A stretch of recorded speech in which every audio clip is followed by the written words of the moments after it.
Got sidetracked, everybody. It's early. I had to finish up a Discord message, and that took longer than I thought. So apologies for taking more than usually I only take about 4 or 5 minutes. I think that was like 8 or 9. Welcome. Good morning. And Chris was asking about Pippin. I got major bedhead. I should wear a hat this morning. I don't know where my hat is.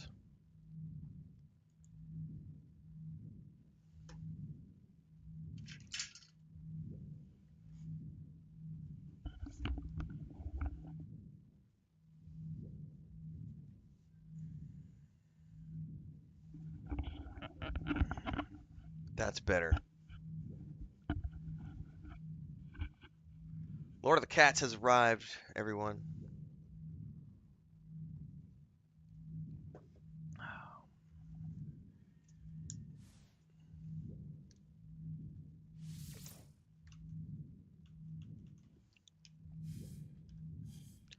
All right, so we are 80, 91. That's really close to 100 hours, guys. I'm bad at math. But that's like 99. With the minutes counted up, it might be more than that. I don't know. But let's just say that today is the 100th hour stream. We're gonna cross 100 hours today.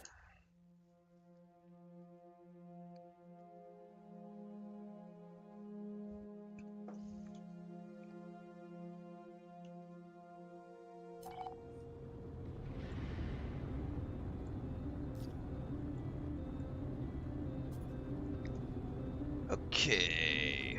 Oh, I need frost crystal for the next part. For something. We need to go to the anomaly first. I need to check that weekly quest.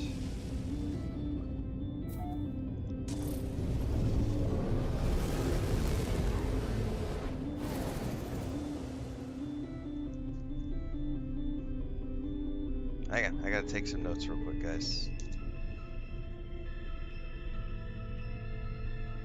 Because I get so sidetracked in this game, and I actually do have a few things I want to get done this morning. So we got a few hours, assuming no storms or power-related outages.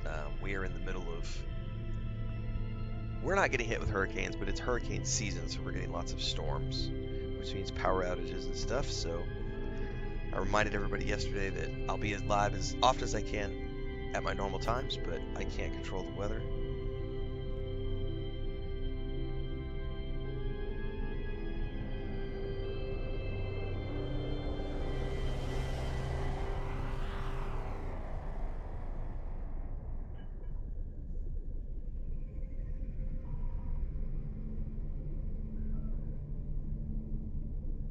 Okay, these are at least 3 things I got to get done this morning.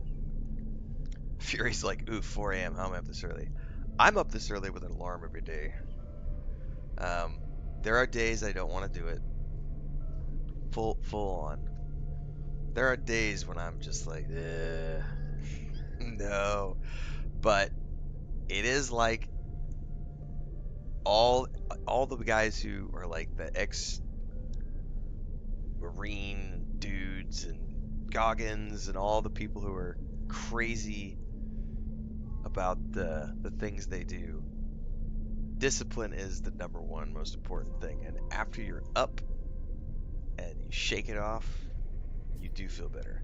Now I don't work out every morning like that, but it is still there. No lie, there's some mental fortitude at play. Get your ass out of bed, bro. Got shit to do. Got shit to do.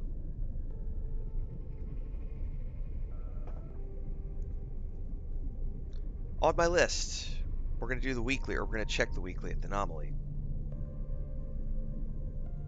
Then we're going to go back to the planet and check on my base, show that off a little bit. What's up, Seba?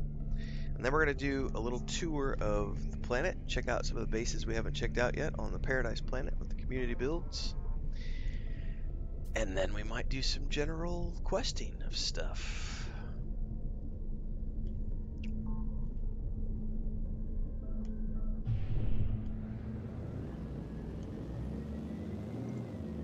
That's right here, isn't it? Just had to see it from another perspective. Ah!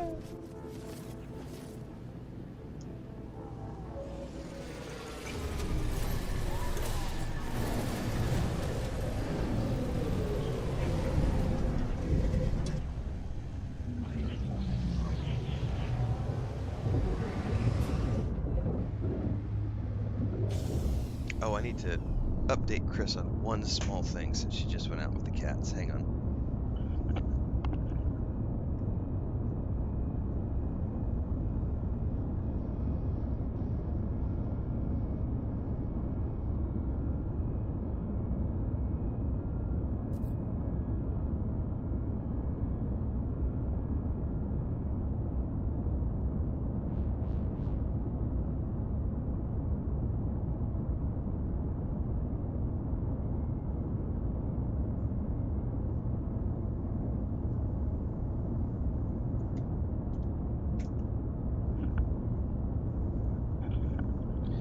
I didn't anticipate her getting up this early, but she's up and doing chores, so I had to let her know about some of the outdoor cats. The Homestead stream is up for those of you who aren't aware.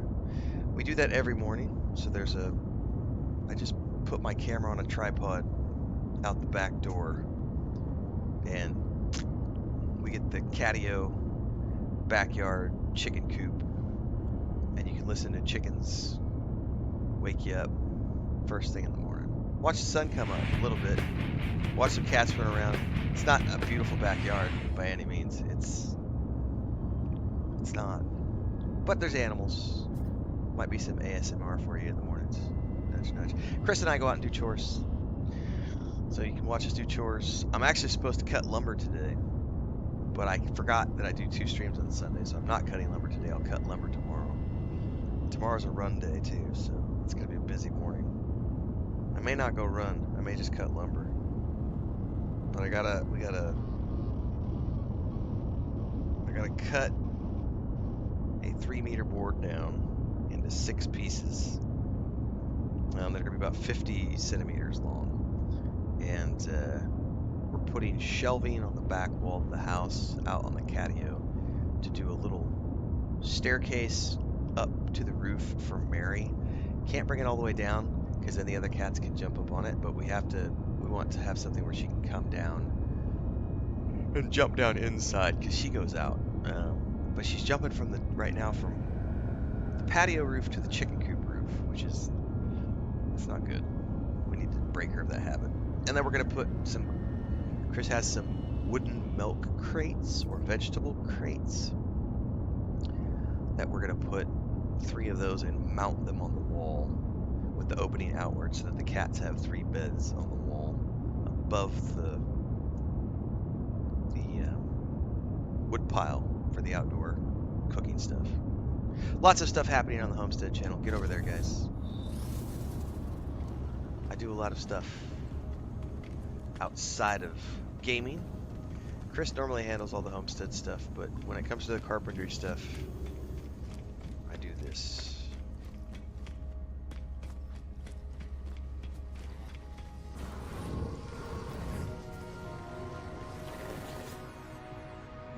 Okay, construct an outpost. What do I have to actually do to construct an outpost? Is it just putting down...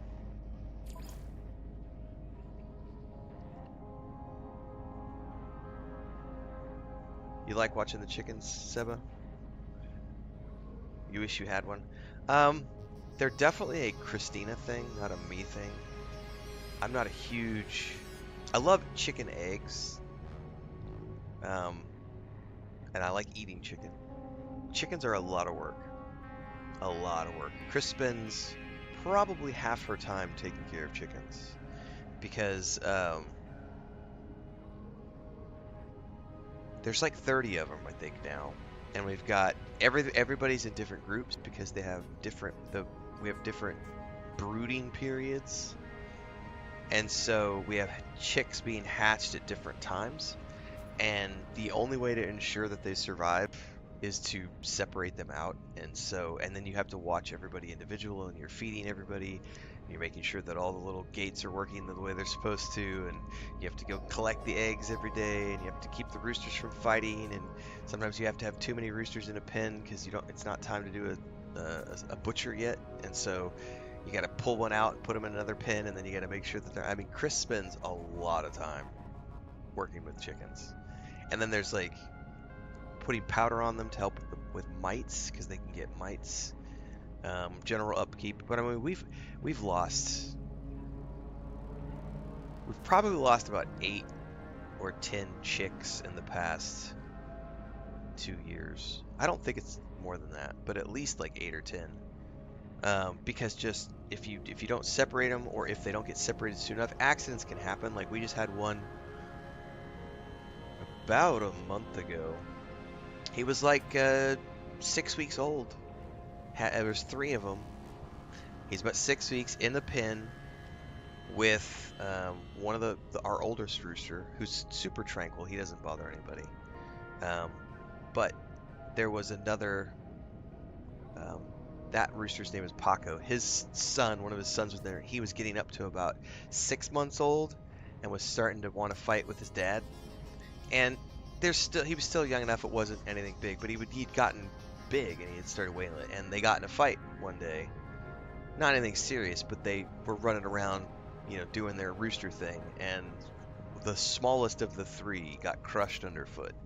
And literally he couldn't walk. And, when that happens, it's like, we tried for 2 days. He was hunkered down in a box with blankets, and he was eating and he was drinking. And then the 3rd morning we woke up and he was gone. And that's just because internal organs get crushed and like stuff like that happens. And you have no way of knowing with an animal like a chicken. Obviously its leg is hurting, but that's not something that vets really treat. And it's so young that it sucks. It sucks when that shit happens. But when you're on a farm and you're dealing with animals, so like kudos to Chris, because chickens are pretty, but it's a lot of work. And then she does all the butchering.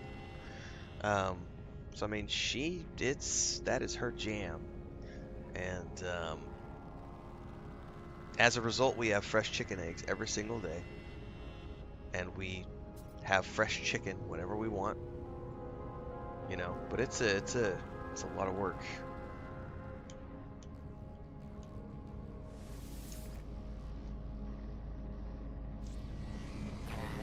Also, in the heat of the summer, you can lose them.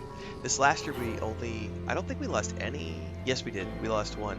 I had to go to, there was a day in like May, I had to go to the hospital.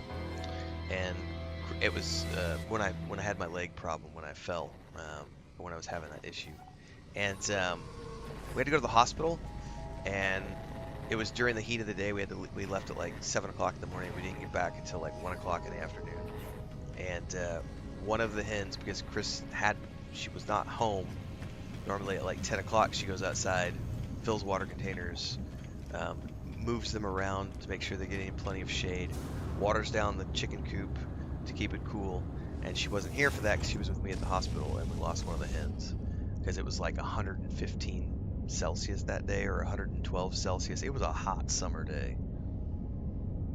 Thankfully, there's not many days like that during the year, but it was one of those really hot summer days in like May.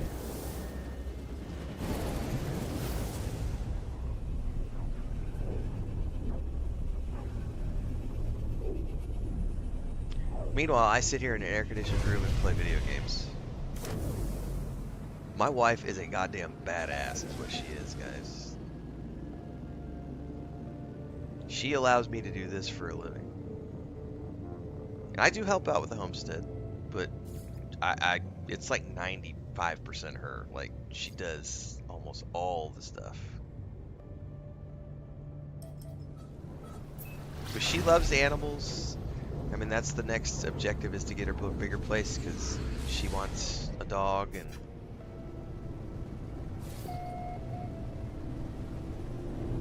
like, we're gonna get a couple goats. She'd like to have a cow or two.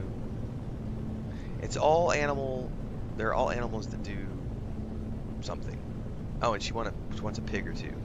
So she wants a small farm, so that's the next thing we're working on. Can I build on top of this badass rock plateau? How cool would that be?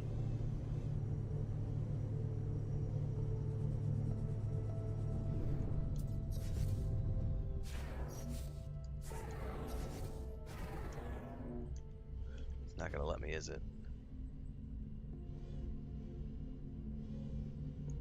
There it goes.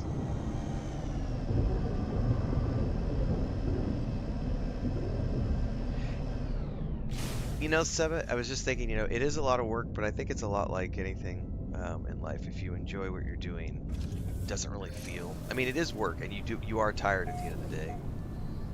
But like, Chris hates having to deal with technology and computers. She loves her phone is great, but she has no desire to do anything beyond that. She has done a lot of work with me over the years, working on projects. And she does have social media because of that.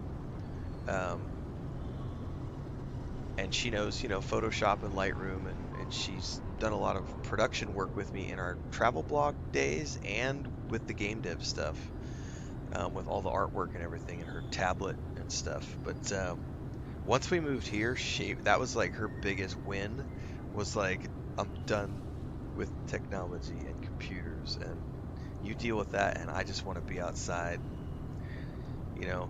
kick it in the hammock. That's the big thing she's wanting right now, is a hammock, because we don't have a space for a hammock yet. So if you've been watching the backyard streams, we're trying to grow a second tree right now that is finally, it's like as tall as I am now, almost. It's finally kicking off. It spent like 8 months as this little runt. Chickens kept pecking the leaves off it, and I kept trying to protect it, and they still get out and scratch around its roots sometimes, which drives me nuts. But it's finally growing, and I think by next year we're going to be able to tie hammocks between the two trees. A hammock, not hammocks. We're going to be able to tie a hammock between the two trees right out in the main part of the backyard, so Chris will be able to have her hammock there. It's all coming together, guys. We got to build a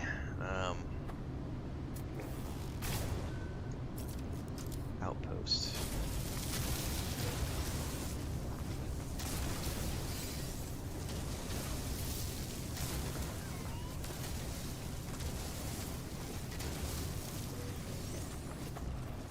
Alright, this is like the edge of the plateau, I think. Or rock structure, wherever we're on. I'd like to put something here. Oh, is this like a gradual slope down? Oh, it is. It didn't look like a slope. Oh, I see how it works. Never mind. I'm looking in the wrong direction, that's why. Oh, are there fucking sentinels here? No.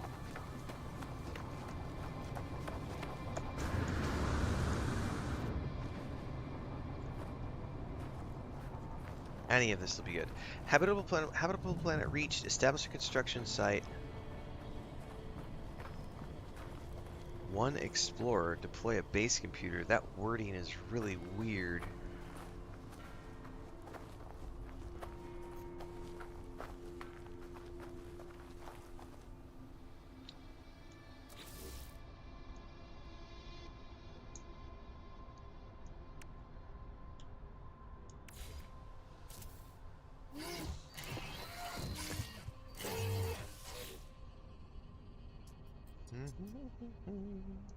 Come on, let's claim the base. Matt Mendo over on YouTube says, hey man, discovered you on YouTube today. Love your content, especially your hyper on Dragon Age Veilguard. We're going to have a great time in Dragon Age Veilguard, guys.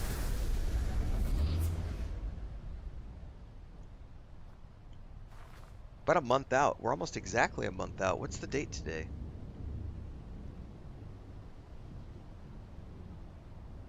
29th? We're almost, it's really close to 1 month out from the Veilguard. Because that's what, 31st of October? I really wish they had an early access version, if they would, because if they were like, here's give us $120, here's 3 days head start, I would absolutely do it. Oh, Matt Mendo, sorry, you were over on Twitch, not on YouTube. I misread the icons.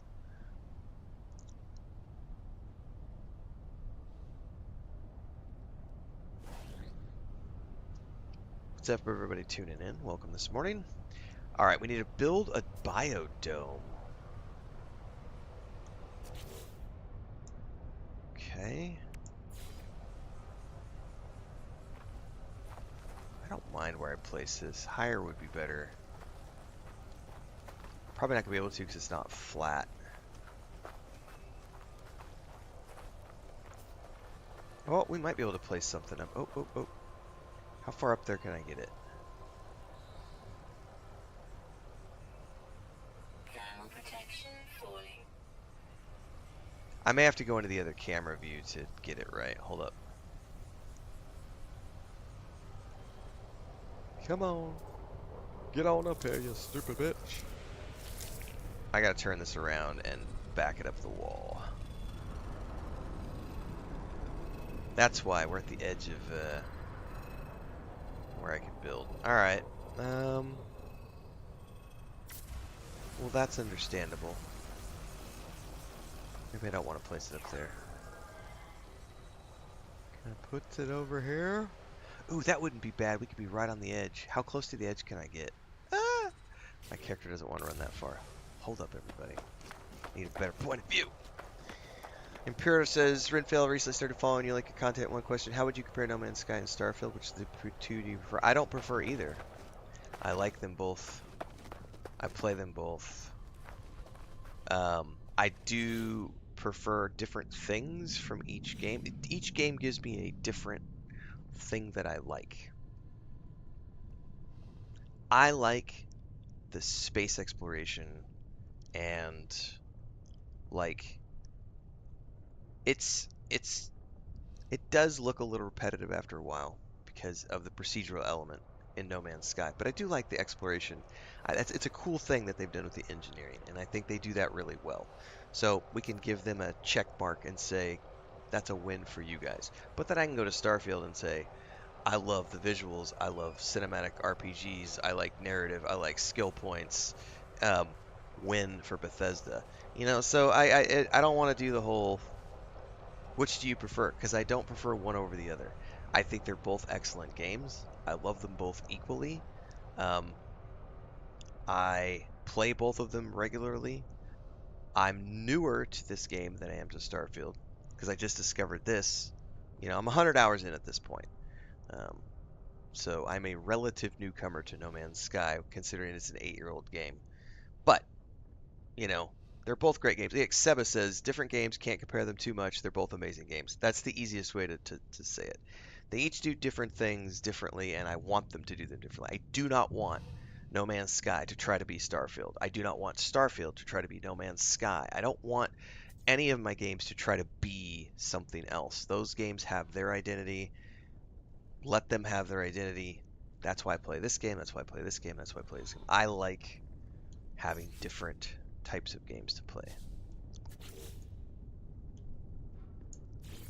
I could put it right down there on the edge, probably. It looks like I can. Oh, come on. You could do it. You could. I suppose I can always move it afterwards. Oh, now I lost it. Come on. There we go. I should just drop it. Right there. Okay. Construct an outset access route. We need to make a door. It might actually be too far out to the edge. I'll be damned. I don't like the way that looks when it's into the out over the lip there. It's a little too much out of the lip. Brr. Did it. I'm not going to move it. Let's just build a door. We're just here for the mission.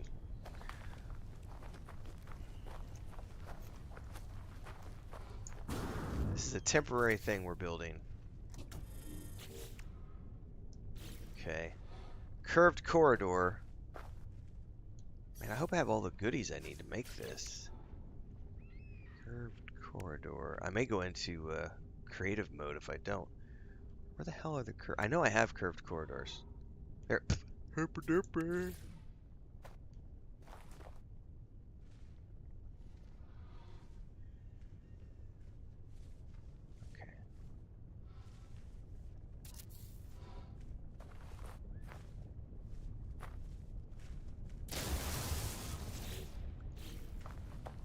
Construct another biodome.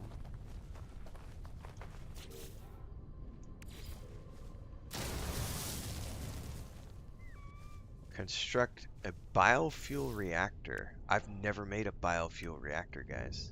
Have I? Yes, I have. These are the things that they have you make at the beginning. I need 5. Did it say 5 of those? I need 6 of those. Wow, I'm gonna have to do a little bit of work. Alright, I need 6 metal plating. Surely I have everything to make metal plating. Thermal protection falling. Yes, yes, I'm aware. 6, right? Here, let's fill that back up so he stops yelling at me. Recharge. Shut up! Good morning, Rolf. Emulator says it's going to need power. Matt Minnow asks, are you going to play Throne and Liberty? I am not. I played the... Well, not that I'm not. It's not on the cards for the moment. I played the open beta, enjoyed it, was like, if it's free to play, I'll slot it in somewhere at some point. But it was interesting, but not that, whereas I've recently found out that New World was launching to Turnham, and that has way more draw to me. Also, my audience is reacting very well to the New World content, so definitely that's going to be a opportunity run there to choose New World over Throne and Liberty. I don't have anything against Throne and Liberty. It didn't grab me. I didn't really, there were things in it that I praised during the open beta, but at the same time it was like, this feels a lot like, like Black Desert Online, Lost Ark, and I'm not really into that whole, that's not, I prefer story-driven games, and those games are more like, they might have a story, but it's mostly about daily stuff and like all these other things that I'm just not into doing. If that makes sense. New World actually has a, like 50-hour main story that's fully voiced, it's cinematics, it's got that narrative RPG element that I like. Crafting and survival, there's housing, dungeons, raids. There are dungeons in Throne of Liberty, don't get me wrong. But like I said, I will, if there is a spare place in there and somewhere in my schedule and I can try it free to play, I wouldn't mind having another run at it, but I'm going to prioritize something else around the launch time. Biofuel reactor. I need 6 of these. 1. I keep hitting the wrong button to place it because I've been playing other games for the last week. 3, 4, 5, 6. Man, I haven't built any of these things before. Livestock unit, automated feeder. Do I even have those things?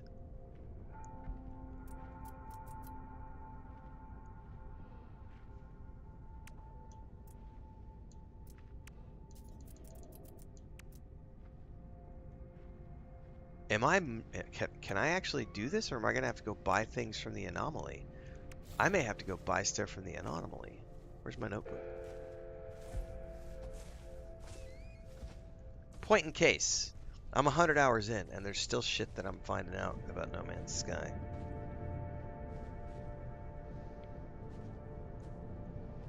Livestock unit, automated feeder.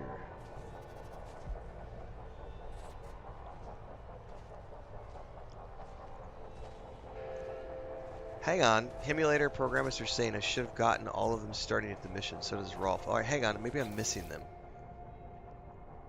Part tree in their section. All right, I'm just gonna have to look and find these then.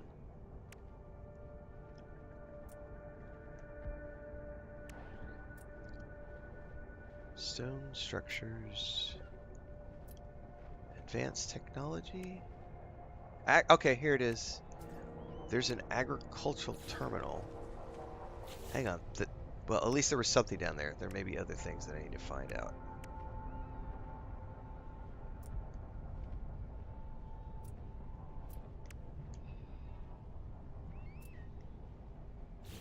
Livestock unit.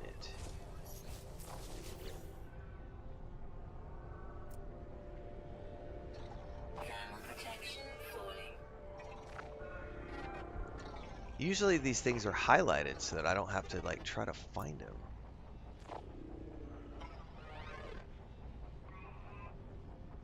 These are rooms.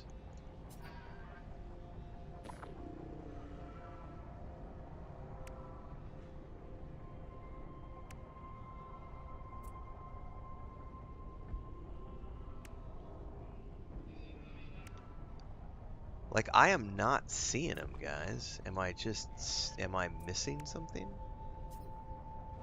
It is early morning.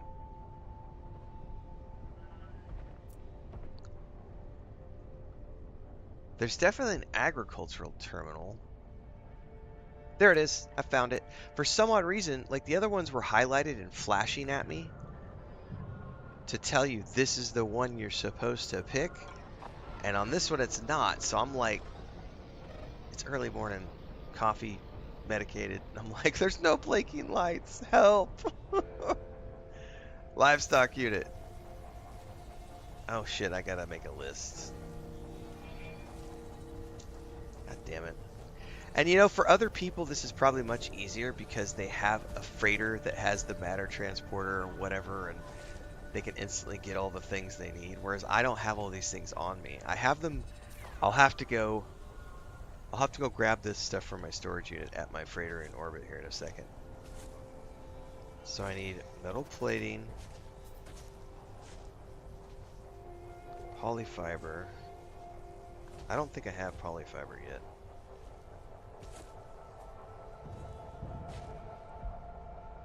Pretty sure I have Vatium in the storage. And how much is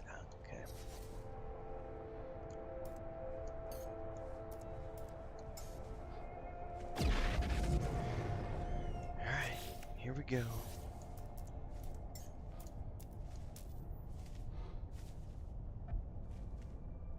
Is my ship just up the hill? Where's my ship?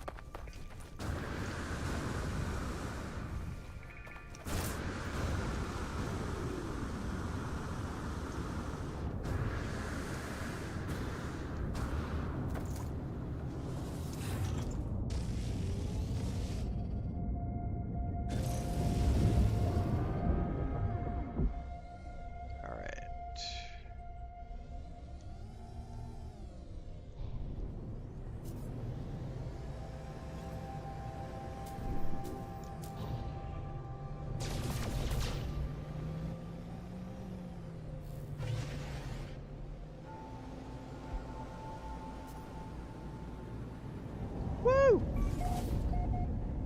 I got a little carried away, guys.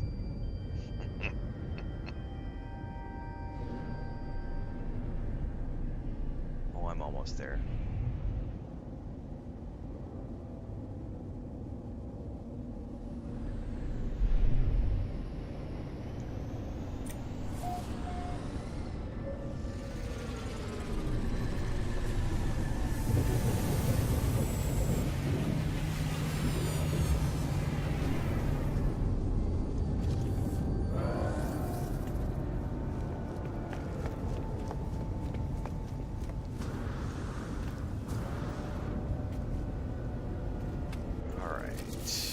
You know what? I always forget I don't actually have to come up here. I can do it straight from my ship.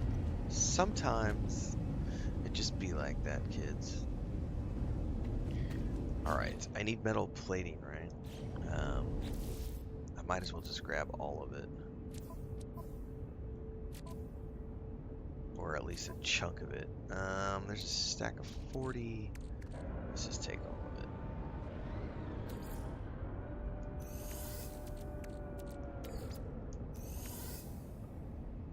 Now, I know I have Vatium, which is red.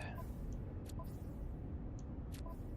don't remember what it looks like. I could swear I have some. Yep, right there.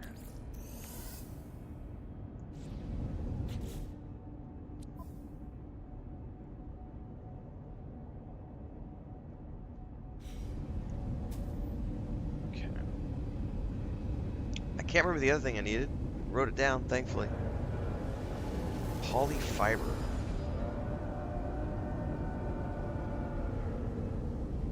Is polyfiber something you craft?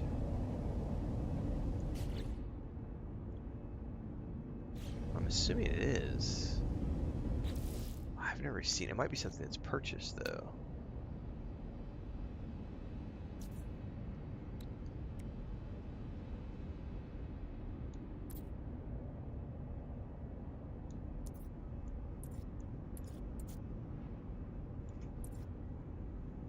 What's up?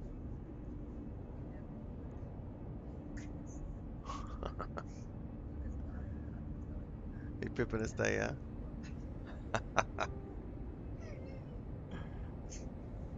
He'll have to go sleep somewhere else now. Everybody's stealing his bed.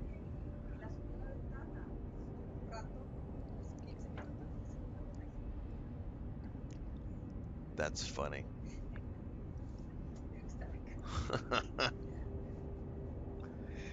Himalaya says you got the recipe from the base NPC quests. Okay, cool.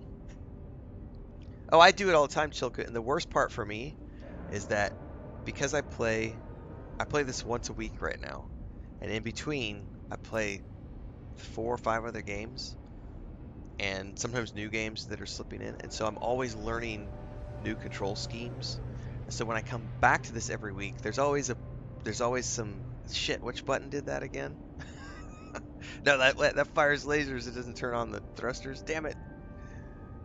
All right, polyfiber. I think I needed 2 of these. I'm only gonna be able to make 1 because I don't have the shit. Um, this is proving to be a really in-depth weekly.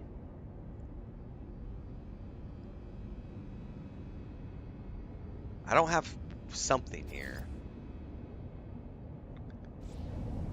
We're gonna have to go back down. I'm gonna have to track the damn recipe because it won't let me track it at the moment. So I have to go back down so that I can track the recipe. And I'm gonna have to go do some harvesting somewhere.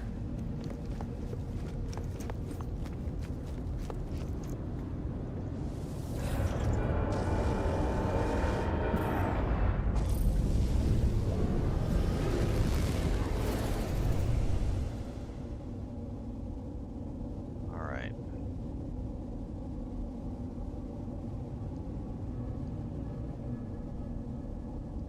And of course, finding my base is always a pain in the butt because I suck with the markers. There it is.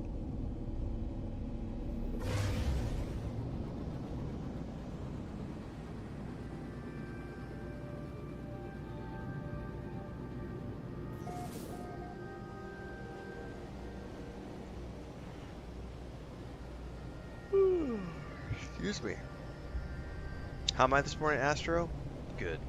Tired.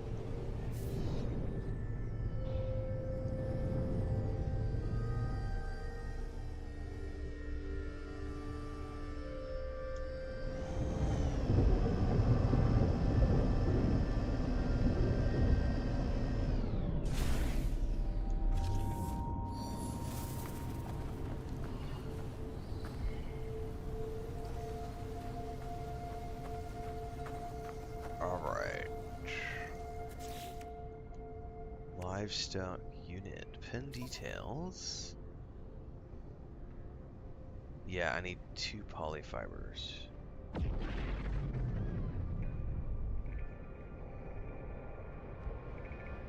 I have the face shimmer. Hang on a second.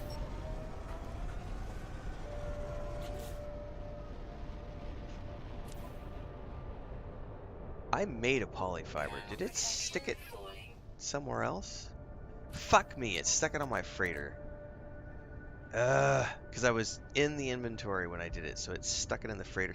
This is the frustrating part for me, because I think I'm just going to end up, to be honest with you guys, I think I'm just going to end up going into creative mode and saying, fuck that grind to getting the freighter parts, just so that I can get the matter transporter, so that I can have my freighter connected to the planet. Because I do not want to have to go grind those out. And it's starting to become an annoyance when I do shit like this, because now I got to go all the way back to the freighter to get that piece because I mistakenly put it in the freighter inventory, and that just has become an inconvenience as opposed to something, oh cool, let's go get this, let's go earn this.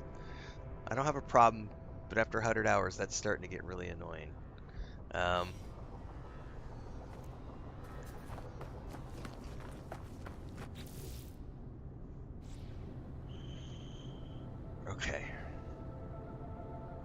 I know I need to make at least one. So I'm going to have to go off planet somewhere probably to harvest it. Okay, hang on. Let's go in here. Polyfiber. Pin it. I need star bulb and cactus flesh.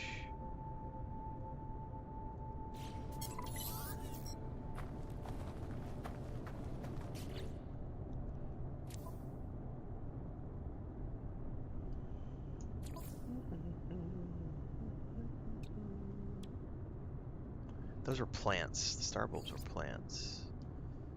Let's see if there's any here. I don't know what planet this is. I'm just gonna see.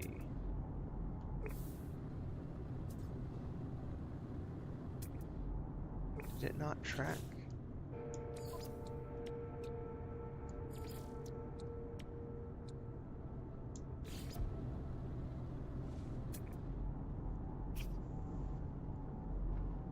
Must not be any on this planet, I guess.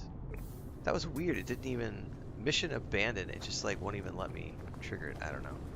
Yeah, it's only gonna be on Lush Worlds. Yeah, I'm probably just in a world that they aren't on, so I need to go back into space.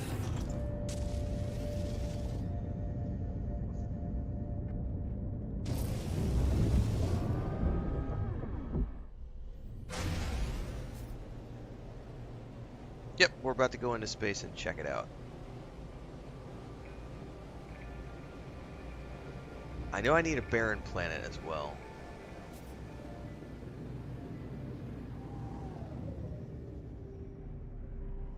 I just want to scan that one. It's not one to leave target at the moment.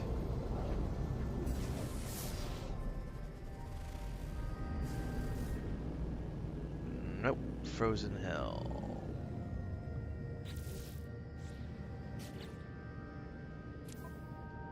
We've only got two here. A fire plant, a frozen. There's not even any. You know what, guys? This is gonna be way more work than I wanted to put into doing the weekly. Because I got other shit I want to get done today.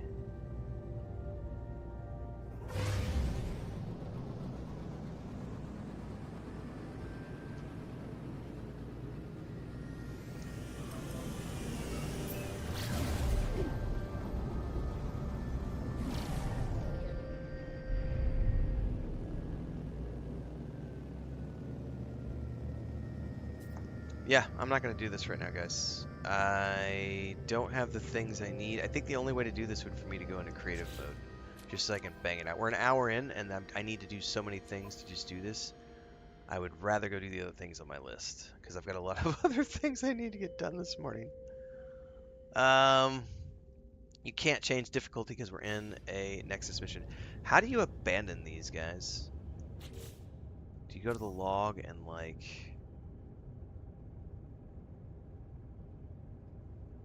Yeah, I'm learning why you would do that, Emulator. Skipping out on the building the base. How do you cancel one of these missions?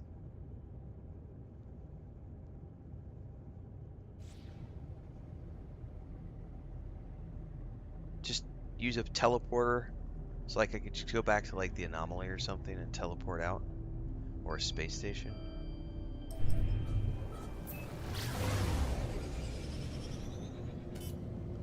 Hang on, large ship proximity.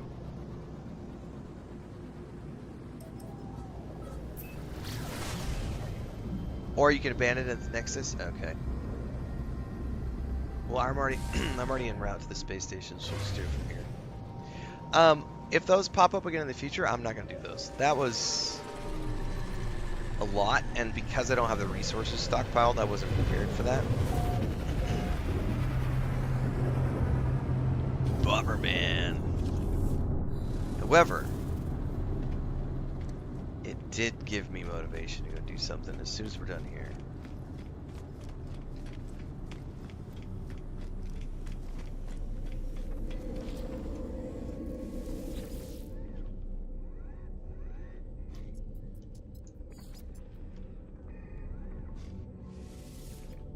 Yes, abandon the mission. I'm gonna grab some more coffee. I'll be right back, everybody.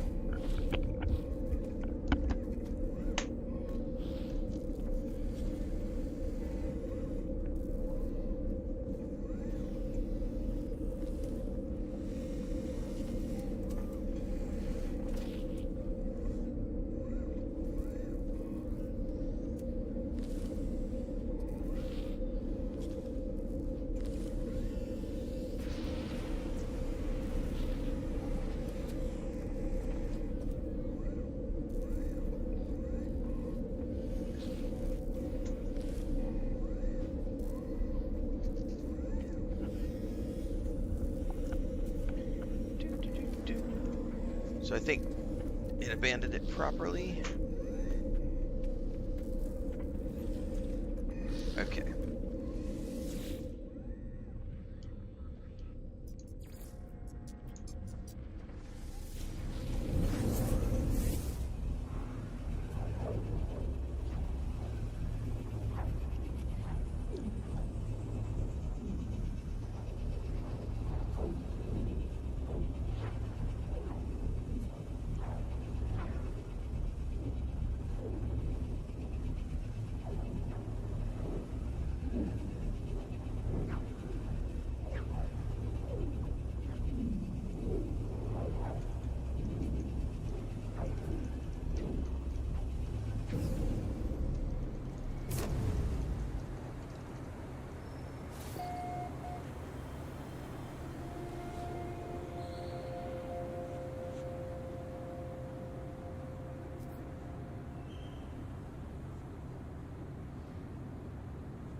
Sorry, I'm commenting. I'm replying to some comments over on YouTube real quick, guys. Then we're gonna get going.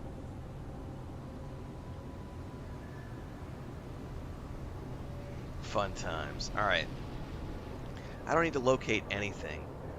I'm going to totally do this because I just want to get this out of the way because it's driving me nuts. So we're gonna go to, I think it's creative mode.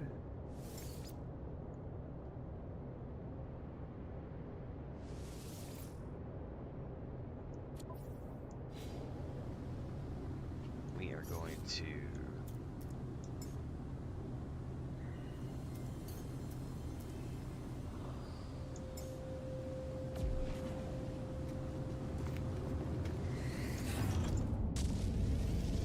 putting two things on my freighter.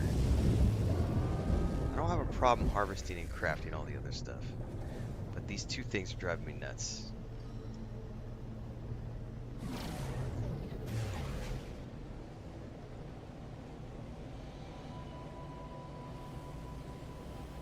God, that view when you're flying in is just so wicked.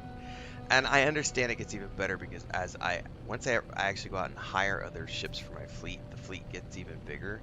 This is one of the coolest things. I really like flying into my fleet. So cool.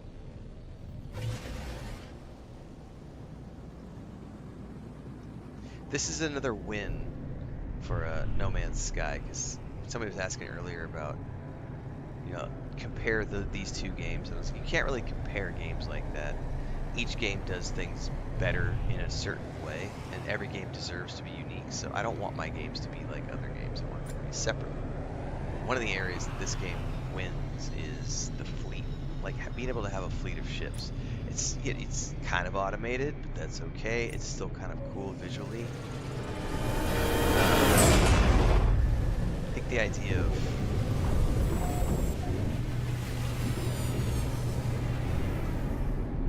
if, and this is a big if, because I know what they are attempting to build with Star Citizen is impressive. I'm really only interested in the wing commander component, which is Squadron 42. But I know they are trying to work towards something like this, but on a bigger scale. It'll be impressive when it happens. It might take 20 more years for it to happen. But I think all the games that are working on interesting tech can be fun in their own way. I really love the fleet component here. Alright, where is it at?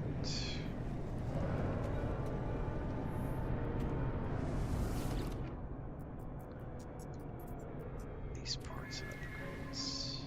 Yeah, matter beam. That's driving me nuts. Item received.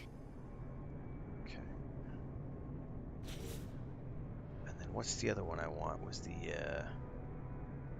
teleporter. I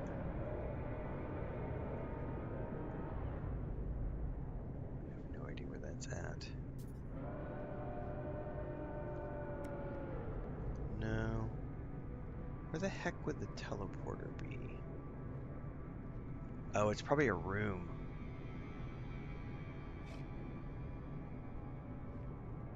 Oh, right there. Teleporter chamber. Item received. Okay.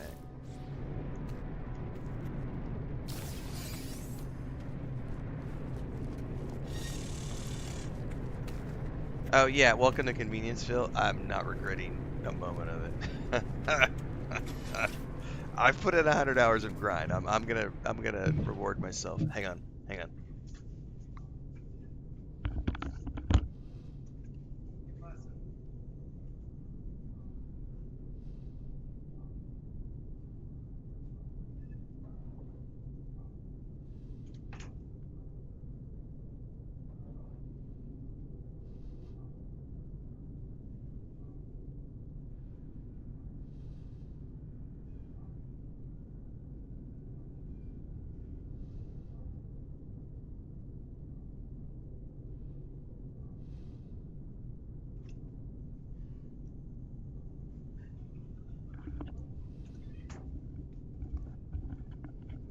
Sorry guys, I heard a bunch of I heard yelling going on outside. I thought Chris was yelling my name, and turns out she was just yelling at chickens. Speaking of, all the chicken stuff we were talking about earlier, she's out there. There's a fight between a couple of the roosters, and she's out there yelling at the roosters. She just went into the pen with a big stick, so, so something's getting broken up. Of course, if I have the Homestead stream up, but I don't have the volume on because I don't want people to get distracted. What's going on? You're playing No Man's Sky and there's chickens in the background?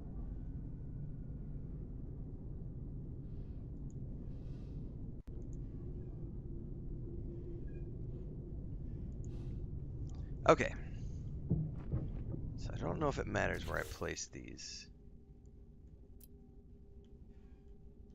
Teleport chamber. I mean, I'm just gonna put right here. Why not?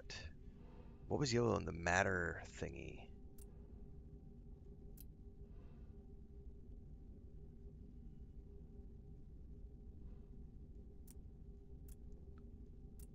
Or is it just an automatic? Is the matter one automatic?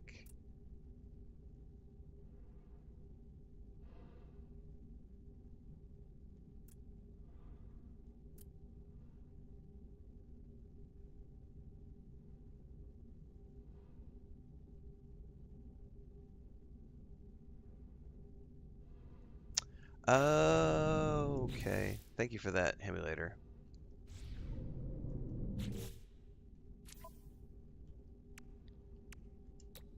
Bingo.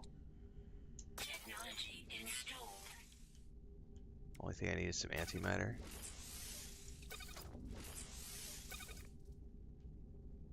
Okay.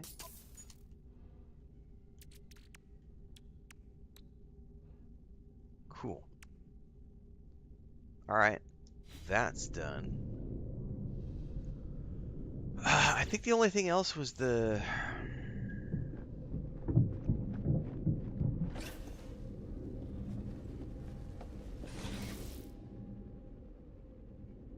What's it called? Let me go back over here and just double check something.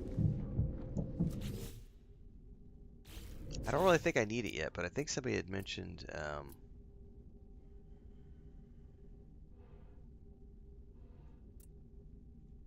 there's like a yeah, is this it?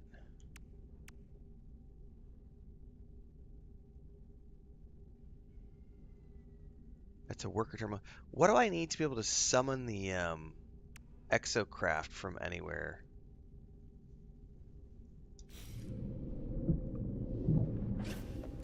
Or do I already have that?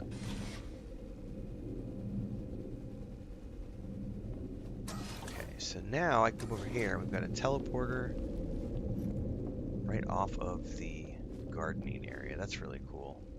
Exocrap materialization chamber. That's what it is. I think there's one more thing I need to grab.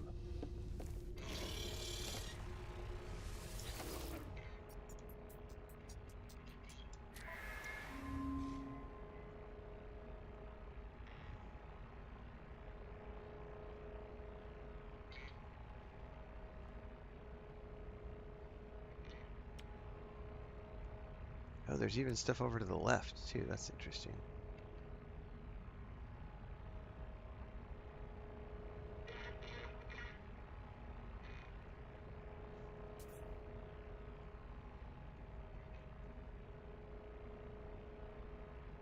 Projector. So those are just all tech things. These are the construction modules. Stairs, extender, exterior platform. There's some really cool stuff here. Like all the different. So I think someone said the other day that if you really get into freighter building, you could build like multiple stories on the freighter. I haven't really dove into that much. Orbital exocraft materializer. That's what it is. Item received.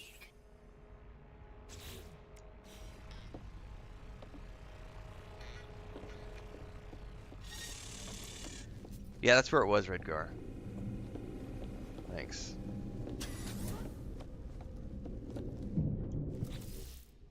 So that is this.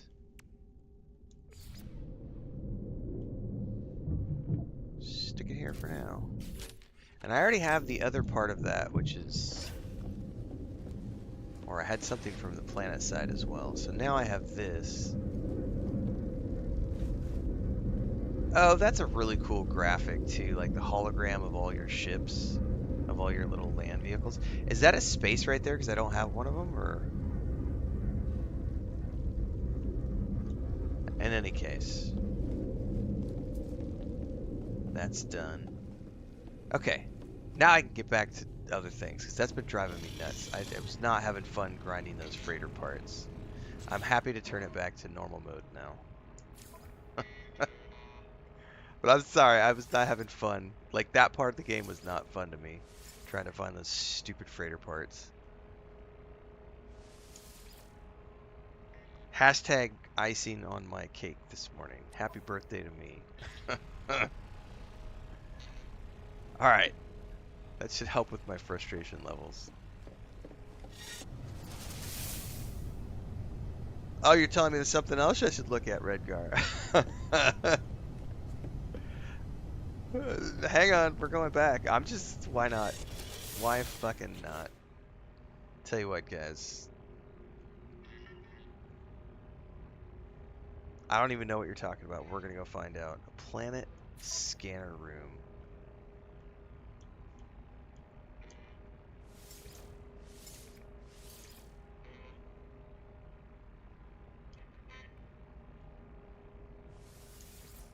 Hey, does anyone know the cadence of the expeditions? Like this one's running for a few weeks, I think a couple weeks more maybe. How quickly do they run the next one? Is it usually like because it feels like they went from liquidators to the Aquarius one. I feel like there was only like a month break in there. Is that how they normally do it? There's usually 4, so they are quarterly. Okay, that makes sense. So they run for 6 weeks or so, take a little bit of time off between, and then they do another one.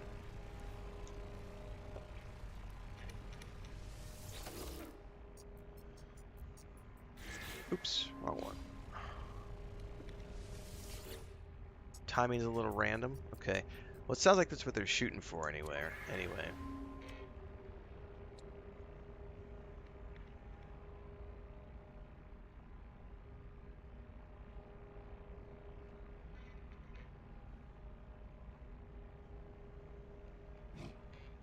I think it's this one.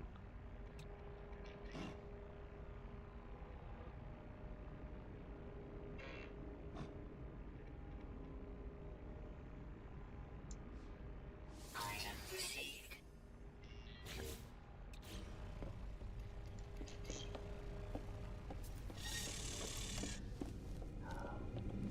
Morgan said they just got the assistant app last night. It seemed really good for resource searching. I may have to look into that.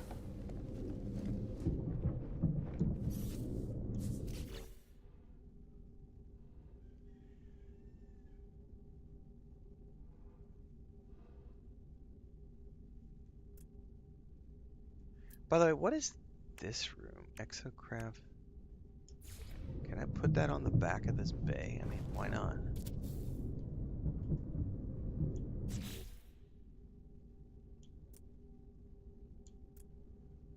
Aha.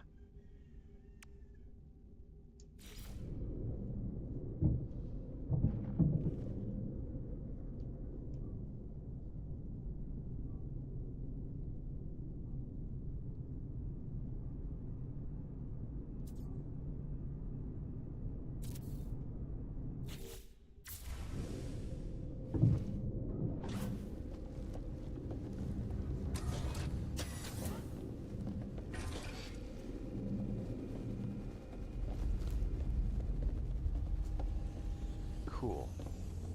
So activate planetary probe. And it does every planet in the system. So that's badass. You can literally just jump into a new system, run in here to the planetary probe room, do everything, and then come back and then just go to your log and be like, okay, where are we going? What we gonna do today?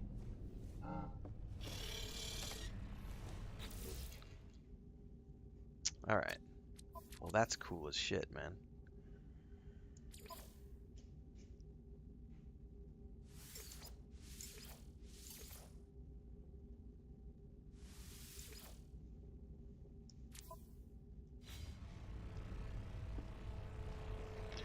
Alright.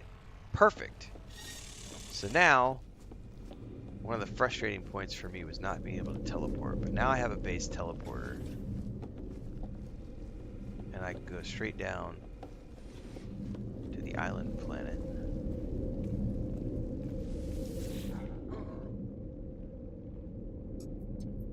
Straight down to the island.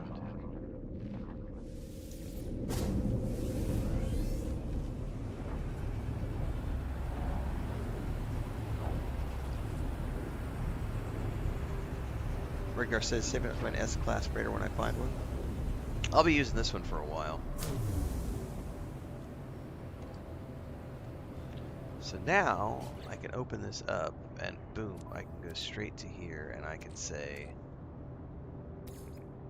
put it on the freighter. Oh, but it puts on the freighter, not in the freighter storage. Still, it's something. Okay. So I would still need to go to the freighter. Out of curiosity. Oh, but I have access to all the storage rooms straight from here. Okay, so that's... we're good. We are good. Hex core. The freighter.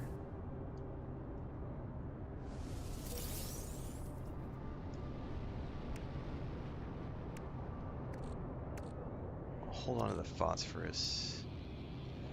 Mineral compressor. These are all faction items. Quick transfer to the freighter.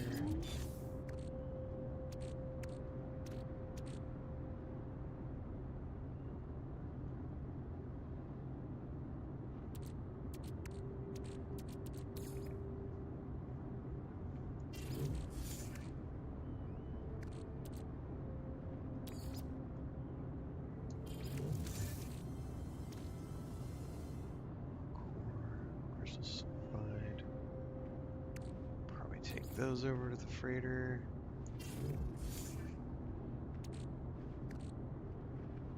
A lot of these are just faction items. This is the Paradise Planet, Redgar, which is freely available and open to everyone. There are a bunch of community bases built on this planet, and we are going to take a tour again here shortly. We've done 3 tours. This will be the 4th one.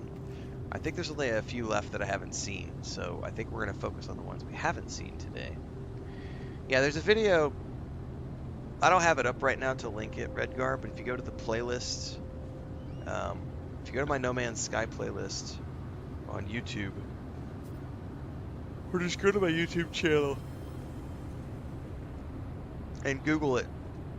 I think it's literally called Sharing the Glyphs to My Paradise Planet.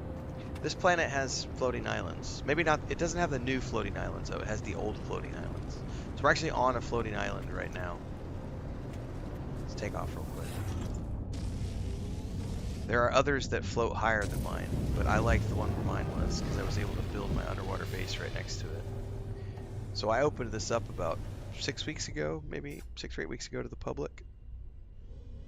So this one isn't completely off the water, and I didn't want one that's completely off the water because we have an underwater structure built right here off of it. But there are ones on this planet that are off the water. There actually is a base. I'm gonna have to scan around. I don't remember the name of it now. Now Chippy's is on the dock. I can't remember. I thought didn't Super Pescado build on top of a sunken freighter? Like he found a freighter in the ocean that had crashed. Here's an island oasis. Let's check this one out. This one might be an island. This is the perfect segue into the community tour, guys. We may end up visiting a couple of ones that we've already seen before, but this is since we have some folks here who are looking for things. Let's show off what we got, because there is some cool stuff, and this may the island oasis may show something.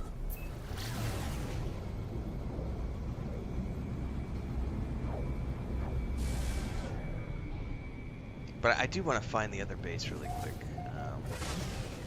I think it was Super Pescado's base because it's like a mining facility on top of a broken freighter, and it looks really badass.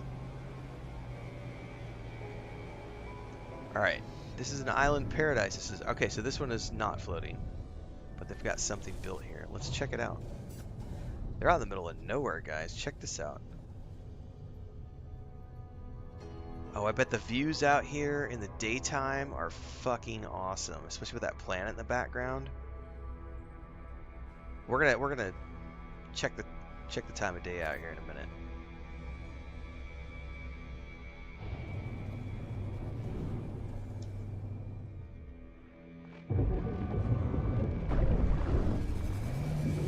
I think only the new planets have the newer floating islands, which are like higher up and stuff. So this is someone's island paradise.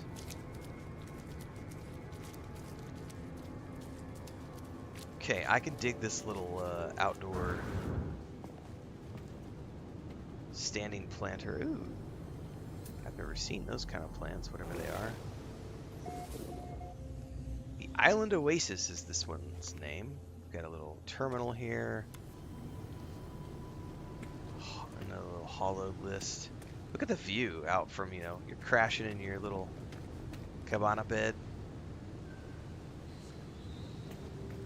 Got one of the chairs. Hold up.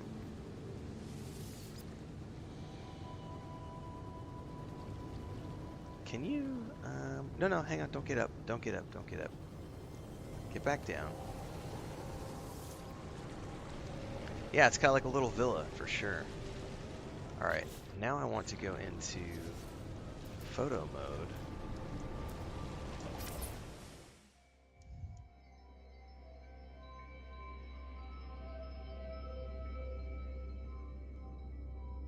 Okay, hang on. We got a nice, there's 2 planets right here that we can take a peek at.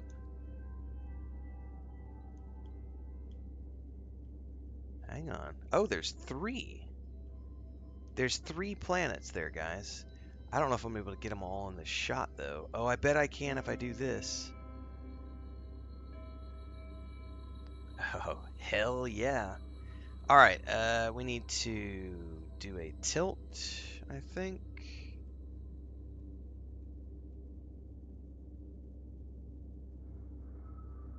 Try to have those going across at a certain angle.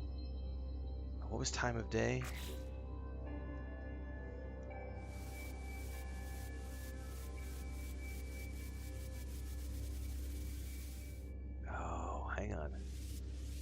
may have to adjust the fog density. Hang on.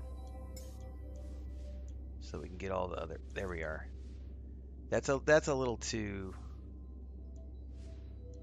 Well, it may be the cloud layer that's doing it to us. Let's So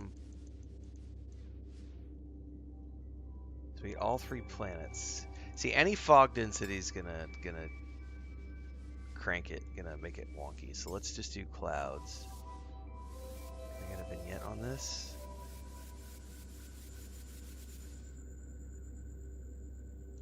That's a little too much.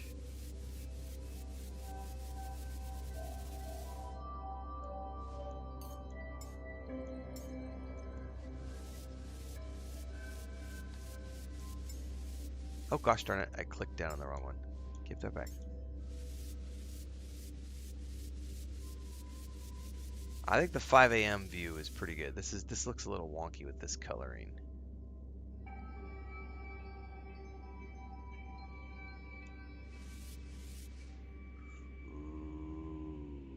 Ooh. I think we're good. Let's look at filters. So the default's not bad.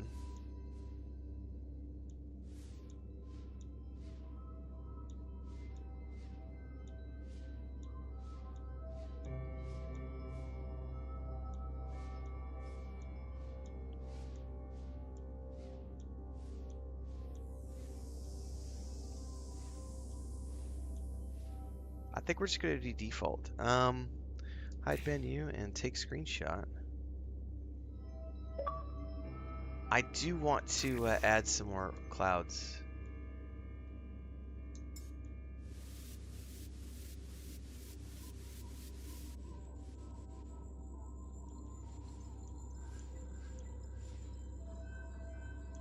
We're hiding that one a little too much. That works pretty damn good. Oh, I like that a lot better. We don't need too much of a tilt. Alright.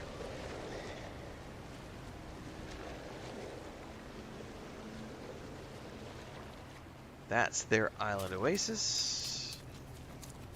Something's on fire over here, or is that like a bonfire? It's like a nice little beachfront kebab. We got something down over there. We got a main house structure, which looks like a giant acorn or something. That's cool.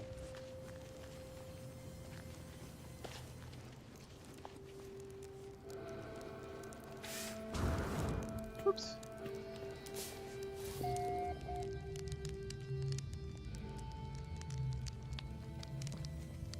Nice little abode. Fireplace, got some statues. Bed. Something over here too. What are these squid looking things? That's creepy, man. Trade hub, bartender, refiner, nutrient processor. Alright, and what do we got over here?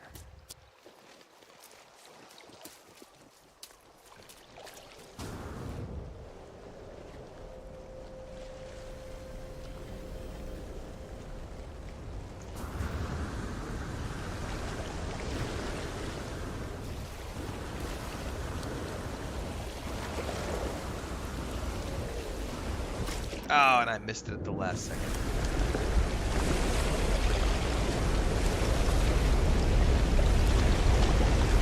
The waves noise is mighty loud and kind of scary.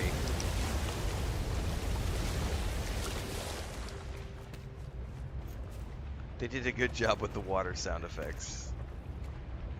Ooh, I like that a lot. That's cool.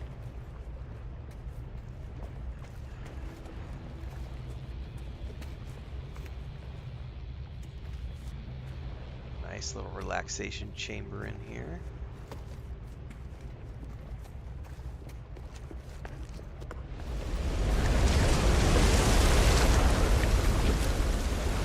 Oh, there's an underwater structure too.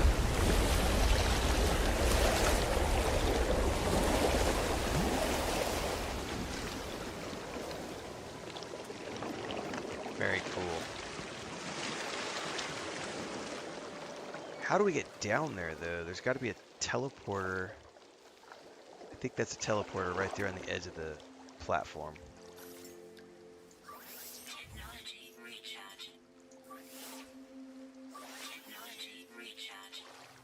Technology recharge.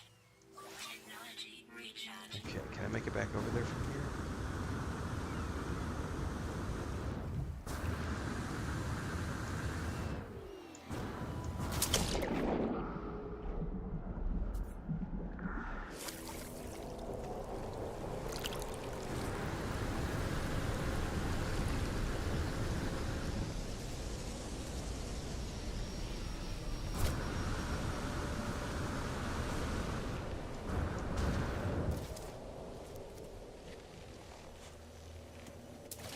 There surely is.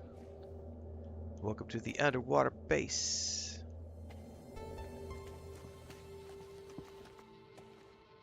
That's a weird... Yeah, it just took a minute to render the water when you came out of there. Oh, is that because it doesn't have an end on it? So it's just like an empty... It's like the end of a tunnel without any sort of structure on it, so it's not rendering the water. That's a trip, man. Get back in there.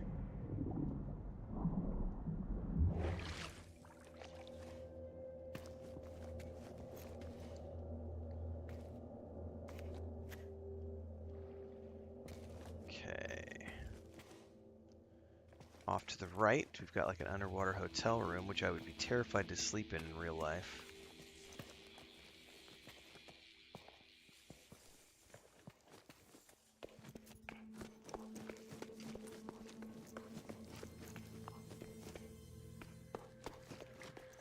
Display room down here at the end. That's pretty cool.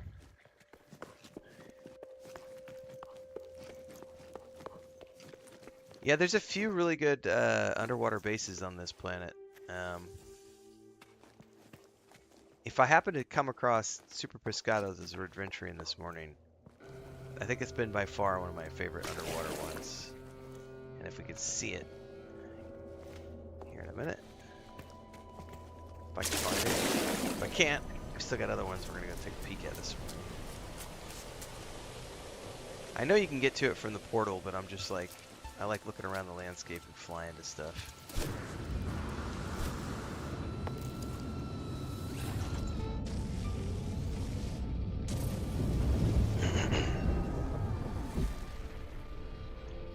We did the space elevator concept last week. That one actually has the thumbnail of the video is from that base. I think I published that on Friday night. We've done Crispy's. I don't remember what KOG is. We've done Nirvana Getaway. Ebu Equa Outpost. Atlas Temple. Ooh, says work in progress. We might have to check that one out. Renfail.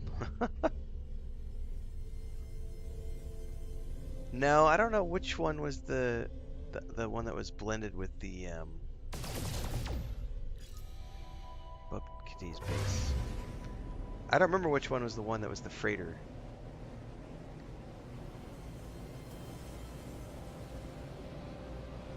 But that one was cool because it was like an oil refinery slash underwater base built to like around these crashed freighter ruins, and it just looked really freaking cool. But I can't for the life remember what the name of it was. What's this one that just popped up? Dry Seabed Research Dome? We might have to check that out too.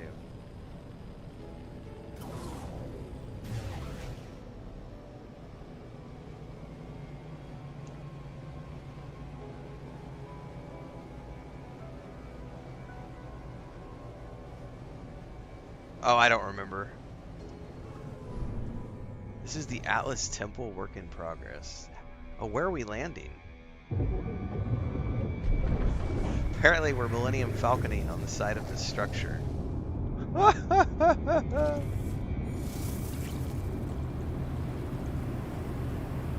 Dude, that is a trip. hang on. We gotta take a better look at that.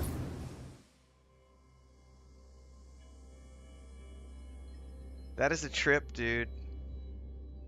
So he's got the landing pads on the sides of the pyramids so that when you land, you're mounting on the side of the pyramid. That's cool as shit, guys. Oh, wow. That's a cool concept. I wonder if there's an interior to this one or if it's... It looks like there are some runways, some walkways.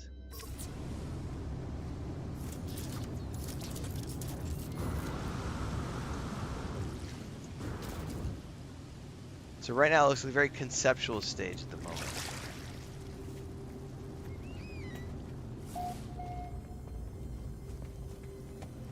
Very cool.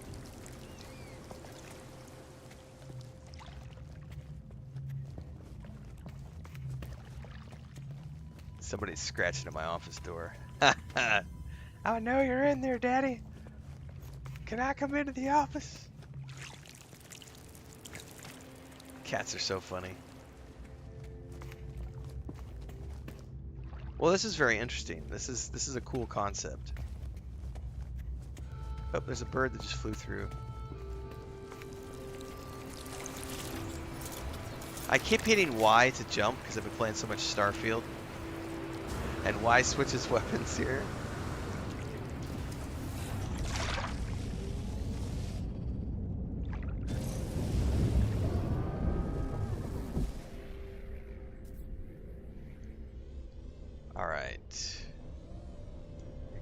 There was one that popped up when we were on the radar just a second ago. Yeah, the dry seabed research dome. Let's check this one out.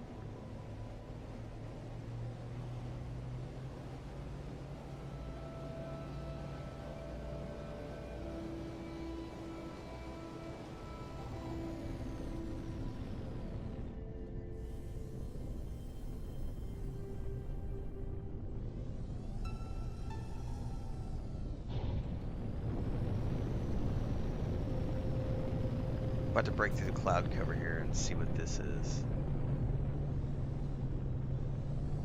Oh, wow. What the hell? Look at this place. We got to get a better view out. Oh, look at the view. Holy shit. Good job here. Look at this. Okay, that is cool. Let's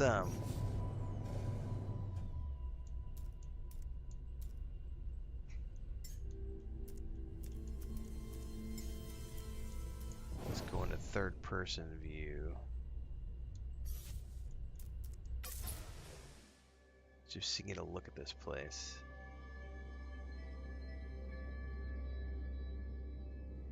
Yeah, that's like a scaled biodome. Yeah.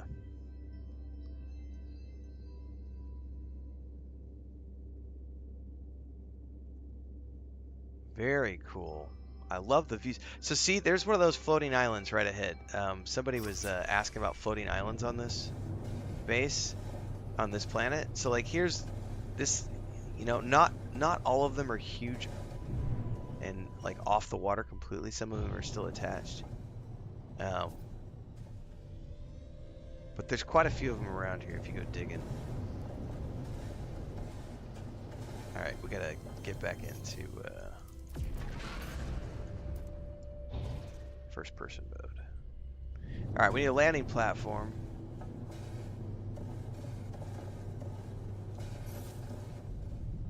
That just popped up. What the hell is that thing? Oh, there's a landing platform up top. I see it. It was just the coloring was weird against the sky, so I didn't see it.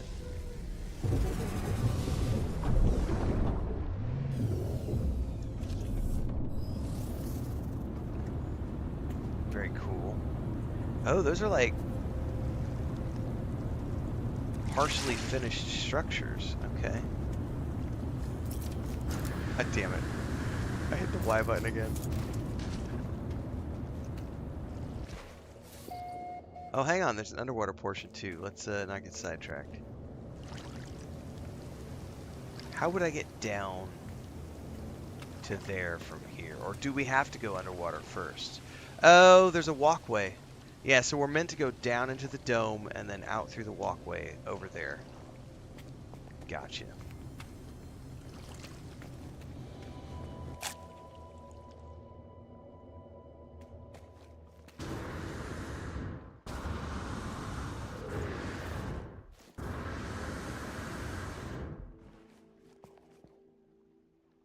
So it's like a...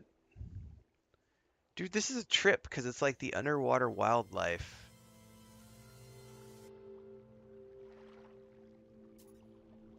But we're in a dome. So that's like gravity and everything. I didn't know you could do this.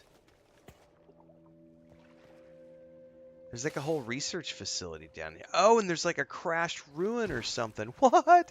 Holy shit. So this is like an archaeological dig of some type. At least that's what it feels like to me. Like, there's a ladder going up. Dude. And that teleporter, is the direction it's the light's showing, is that where it's going to link us to? I don't actually want to. Look at the monster outside the walls. Holy shit. Is that something they placed? Because if that's just coincidence that that thing's sitting out there, wow. That's a living frigate? No fucking way. You can have... So there's freighters, like the freighter that I have. You're saying there's a living version of it, and it looks like that? Oh my god.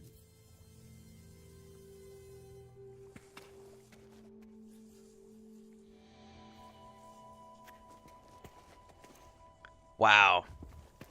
Okay, this base is definitely... This is like the coolest one I've seen. I don't want to take that teleporter quite yet because I don't know where it's going to take me. I'm assuming it's going to take me up top. There's also a ladder. I would love to go just up the ladder. Dude, I love the... Obviously, it's a little overgrown right now. But the concept here with that being like a... There's like a... It's like a ruin.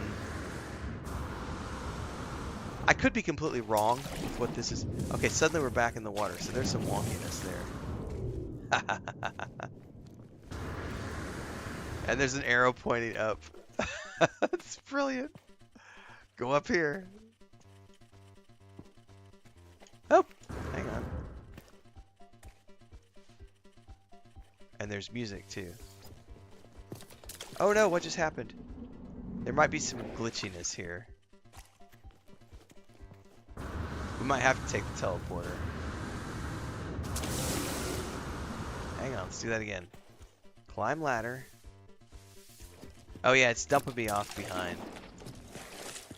So that is a little wonky. I wonder if I can go up and use it a little higher.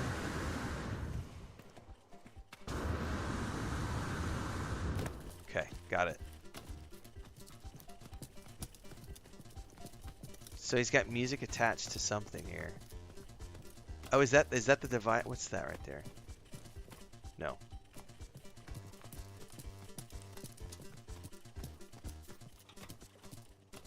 Very cool. That's a long climb. That's probably what that teleporter down there was for, so that it just probably puts you up top here.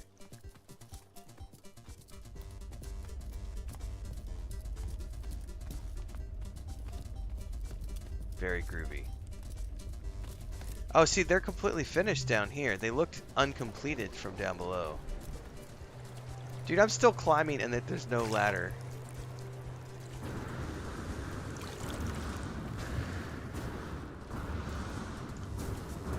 Oh, damn it, I missed. Jesus, man, I controls him.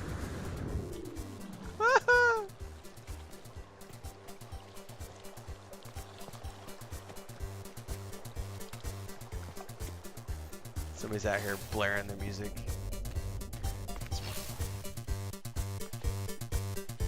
It's get his own speaker system.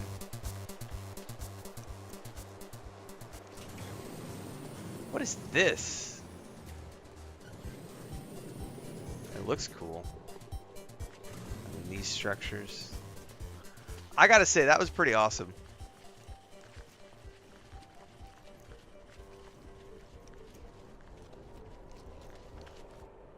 There's even flashing lights back there like it's a club.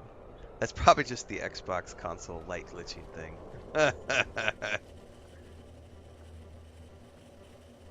Biofuel reactor's empty. Well, I can go ahead and toss something in there. Don't know what it fuels. Something.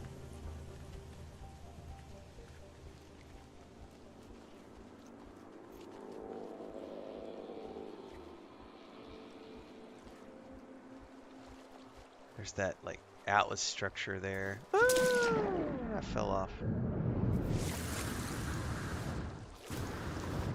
Well, overall, that was pretty cool.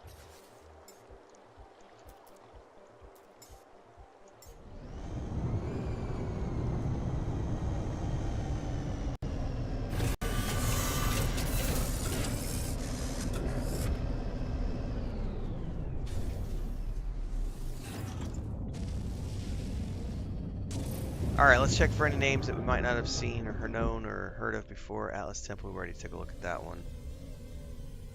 I think we're pretty close to have... I think we've seen all the bases on the planet at this point. I think that might be it.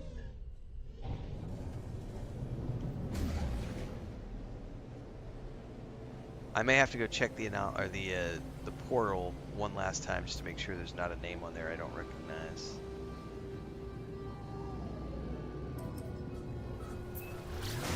I know we've been to Hio before. We're gonna go to it really quick just so I can see. Because I wish I could remember what the name of Super Pescado's base was, because that one with the freighter was really cool.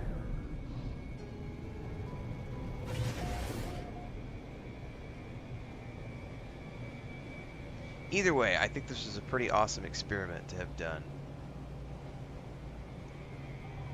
Yeah, this is a landlocked base. Crispy's reaction. Yeah, I'm thinking there's some that are out of range. Yeah, that's definitely not the one I was thinking of. The vault's off the planet.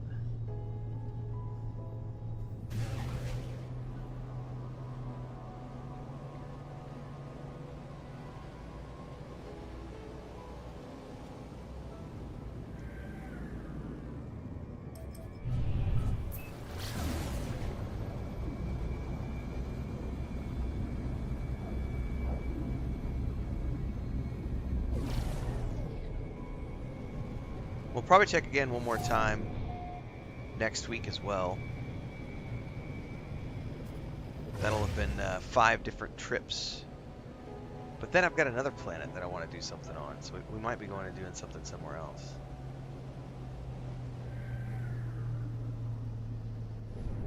KOG. They've got a bridge built here. It's a work in progress on something. Cool. Well, I think we can call that a wrap for this week's version of the planetary exploration on this paradise planet.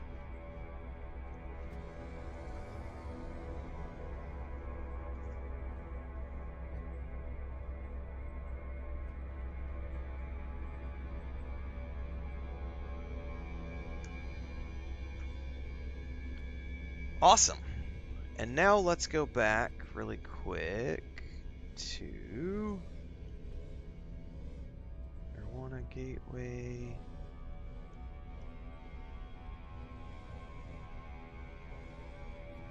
Ah, there we go.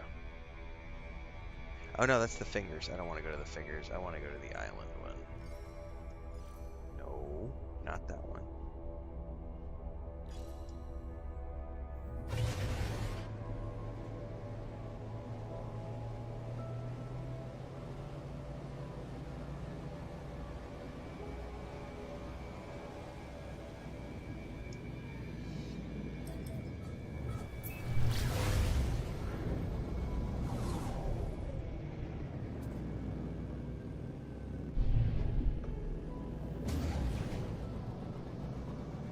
me out in a weird place, probably because of the ship.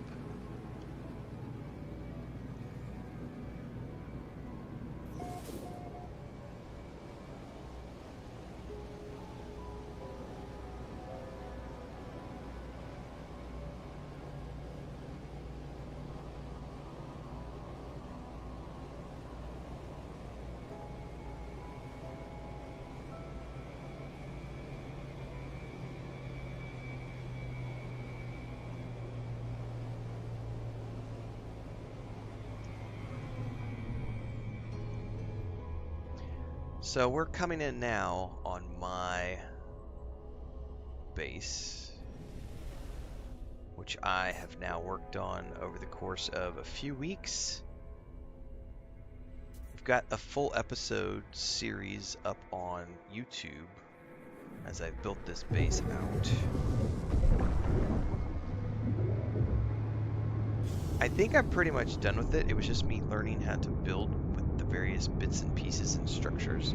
I'm pretty happy with how it turned out, other than this one little area, which I'm still not a complete fan of, but we did figure out how to get these two to match. So I've got a stairwell coming in and out.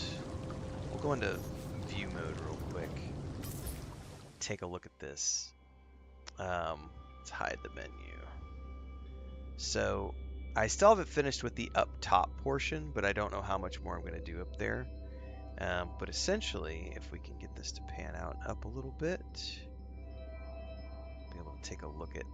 I love the flickering on console, guys. It's amazing. Okay, let's back out. So you can see it extends all the way kind of down into there, and then up on top we've got a landing pad. That flickering, there we go. You have to get the camera in a perfect angle, otherwise it does flicker. It's wonky, man.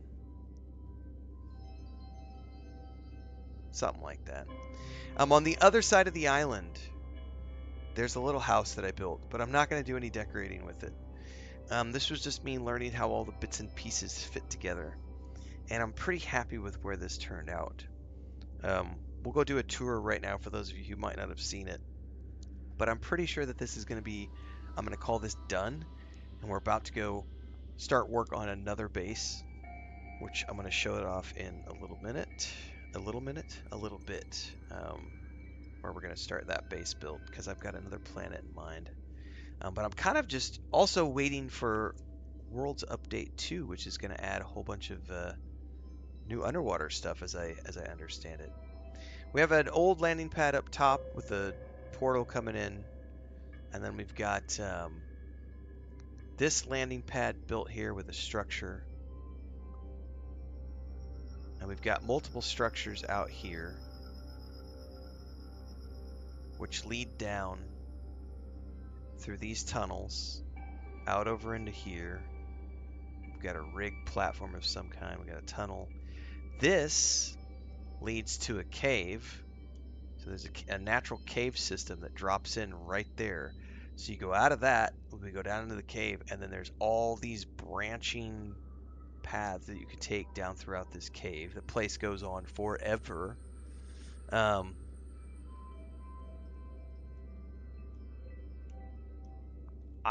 pretty happy with it. Obviously, I could have done some things different or even better. But I'm learning base building, and I'm overall satisfied with how this place turned out. I'm also doing outpost building in Starfield right now. For those of you who want to take a look at that stuff as well, there's another outpost building series that I have for that game. The only place of this entire build that I'm not 100%, I'm not totally satisfied with is because I built it at two different ends, and then I met in the middle, which is the wrong way to do it.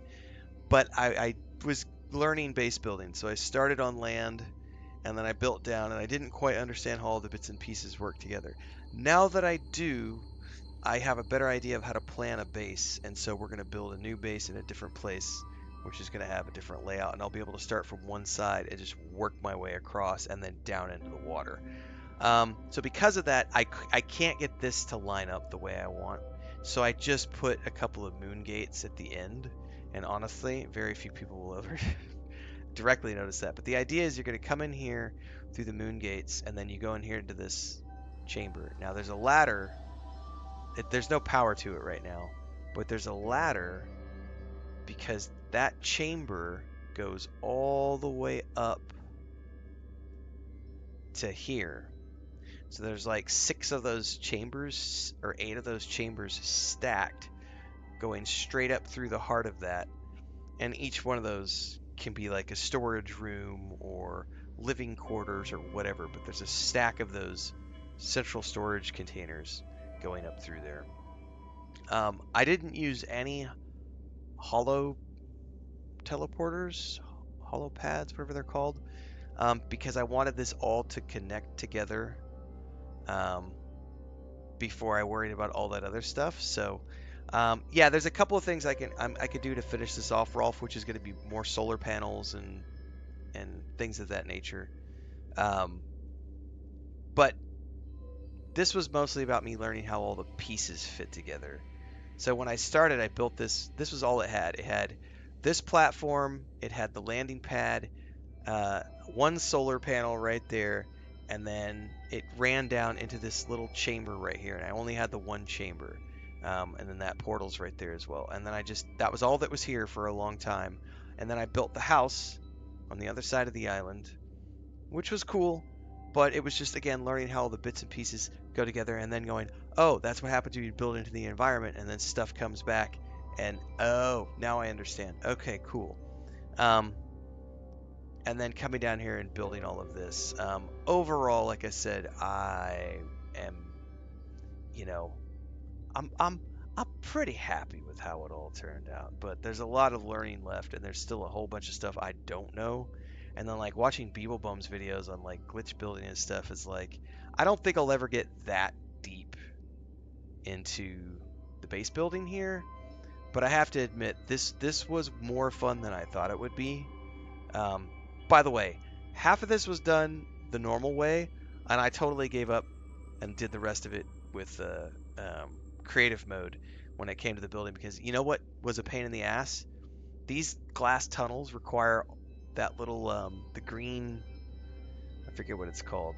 There's a green thing that you mine off of the side of those gas chambers underwater, and you can get 3 of them per like gas chamber. I don't remember what they're called. You guys know what I'm talking about. They explode when you mine them. Those things are a huge pain in the ass to gather, and it needed a metric boatload of those to make the glass tunnels. So I was like, nope. We're going creative mode for that. But I'm very pleased with this. We can go down at some point and wire everything up. But in the meantime, come in here. I could drop all the way down. It's not gonna let me. No. There we go. There we go. Still another. Come on. Come on, you could fall. You could do it. Come on. Don't climb the ladder. God, it always wants to climb the ladder. It's really tricky to get off. Anyway, you can come all the way down here. The coolest thing about this for me was when I first saw this location, I knew that I wanted to build something here because I knew I was going to be able to connect to the underwater tunnels. So that was the biggest part of this for me, was coming down here and being able to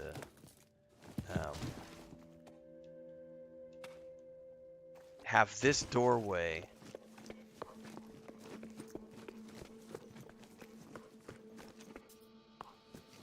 and boom, you're down into these tunnels, which go on. Oh, you want to go left? You want to go right? Let's go right. Oh, what's that? Another branching path? You want to go left? You want to go right? I don't know. Let's go left. Oh, what's that? Another branch? You want to go left? You want to go right? I think left dead ends down here. But like, there's all this stuff you can explore down in here. And I came down in here when I first got my submersible. and roamed around in these tunnels and was like, I have got to build a base. Now, what would be really cool, and I'm sure you could with glitch building and stuff, but I don't know enough of how to do all that yet. What would be really cool would be to take advantage of this natural cave structure and bring, like, the tubing down in here so that you can continue building your structure out and have, glass tunnels and little research chambers down in here. And you probably totally could with like the holograph projector things, the teleporters. Um, because you could come down here and build another little room or a structure and then have a teleporter come down to here and then have another one that's a little deeper in and another one that's a little deeper in. But this was the coolest structure for me. The coolest part of this overall environment when I came down in here was the underwater stuff. And then I went, being able to have this overall structure that links back to the land base. I'm like I said, overall very pleased with it. Had a lot of fun building it, but I think we're ready for the next one, which we're gonna go showcase where we're gonna go really quick.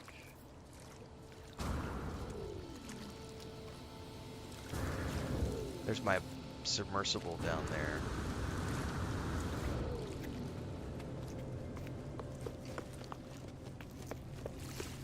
Heading on up the stairs.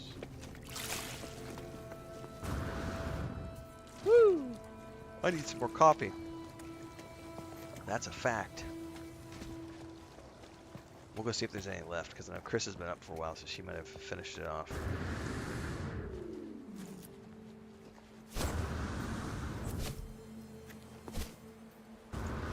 Alright. Refuel this bad boy. This is before I knew about solar panels, by the way. That's when this was built. Your bases. What's the name of the other one that we wanted to do? Oh, Ice Baby. It's this place. This is gonna be where the next base build starts. And once I'm satisfied with the build on this planet, I'm also going to be opening this up to the community. But this will be my private space for a little bit.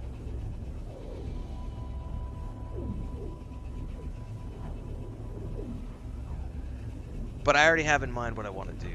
And because the world's update might be a little bit out, I don't know if it'll change too much of the underwater stuff, but here's what I have.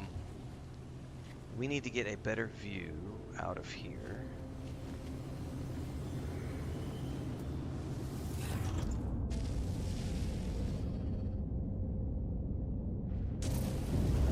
So let's go ahead and come on up. This is an icy planet with amazing views. Look at that sun. Look at that. So let's get a little bit out from here.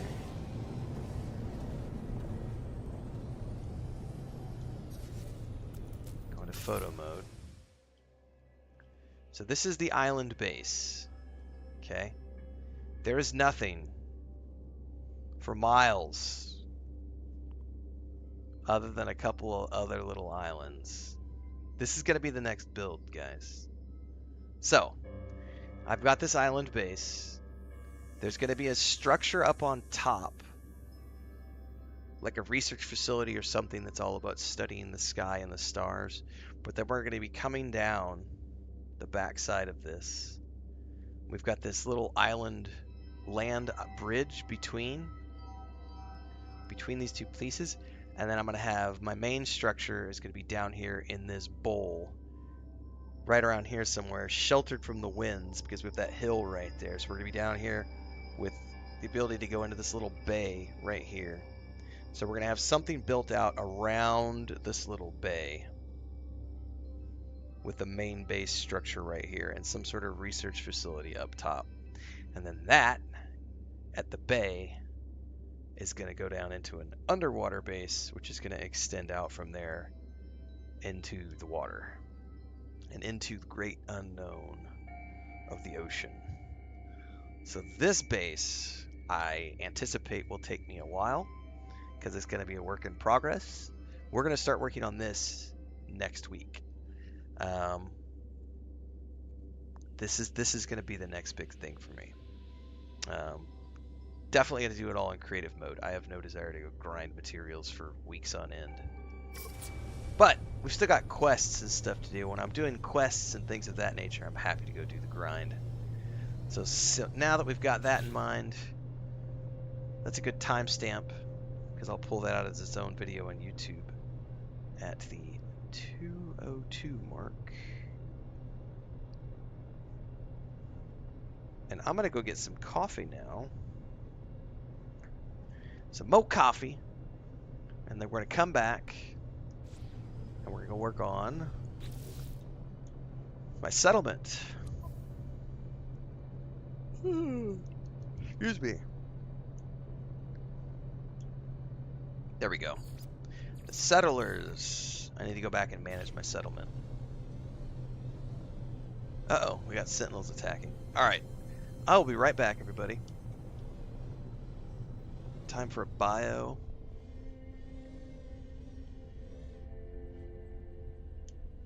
And some more coffee. I think it's going to be cool, Bardicus. Rolf, Eric, I don't know if I answered your comment. You said you spent the last weeks building on your base. Dude, that's what I envisioned this building. Like, this is going to be something that takes me weeks. And I'm happy to just plunk away at it.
Had to go outside and say hi to the cats.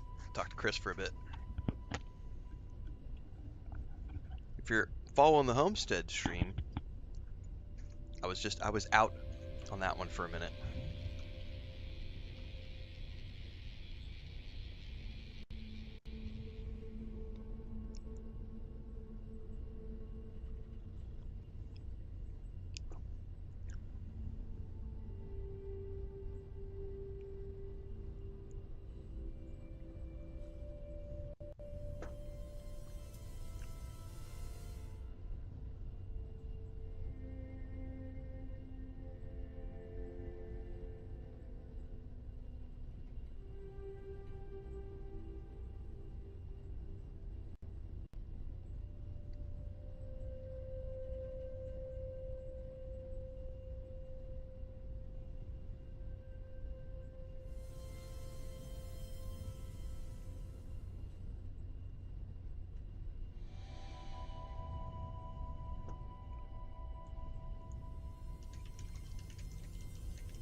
Hang on, guys. I'm answering something in Discord.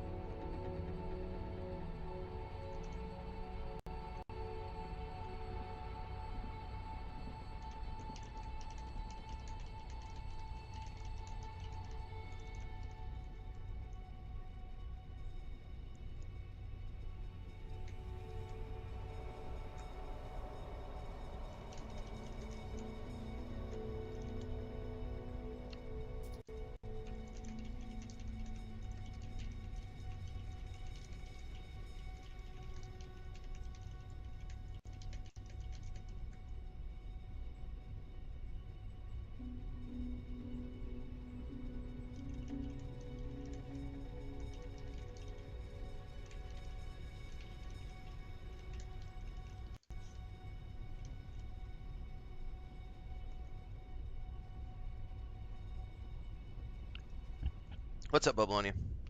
Rolf says Homestead on the TV and you on the laptop. There you go. That's the way to do it.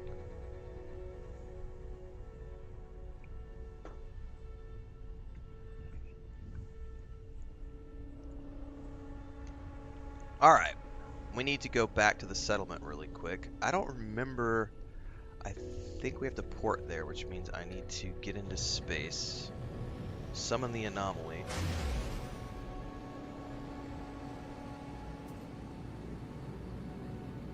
So we can teleport.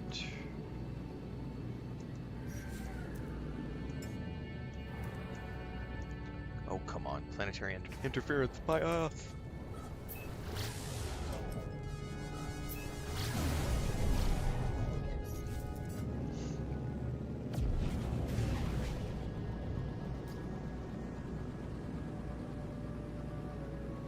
Oh, that's right. I have the portal on the freighter now, too. I forgot. Haha, thank you. I need to get in the habit of doing that. I need to get in the habit of summoning my freighter. Totally forgot about that.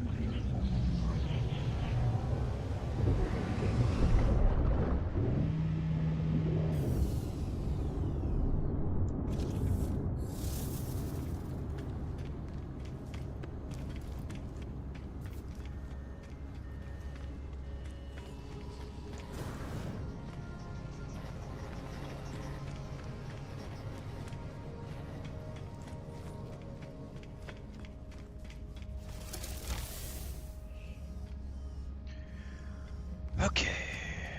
Yep, Monday morning, VM. Monday morning. We're gonna actually, we've got about 45 minutes to go. Then I'm gonna take a break for breakfast and take a walk. I'm gonna come back from that. We're gonna start our Starfield stream for the day. And then tomorrow morning, we'll be starting Shattered Space.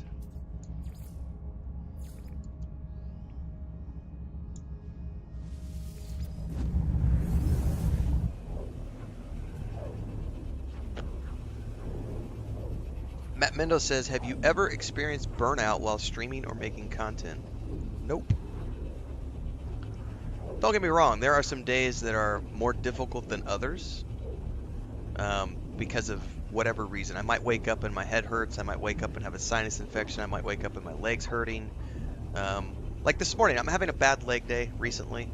Chris actually is wanting me to go back to the doctor, so we were just talking about that actually as I was in the kitchen about maybe scheduling a doctor visit next week.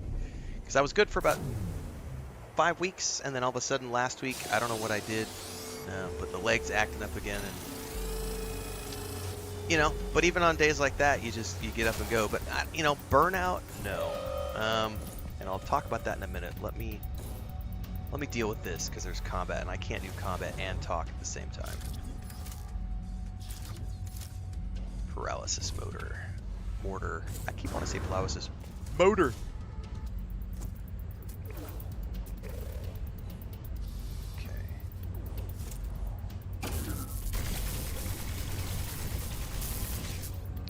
Oh, and I ran out of ammo.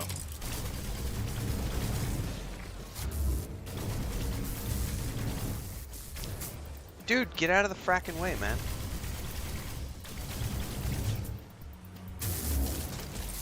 Alright, fuck this. Hang on, we're going back to the plasma launcher, because that paralysis motor is cool and all. Mortar. But this... Die!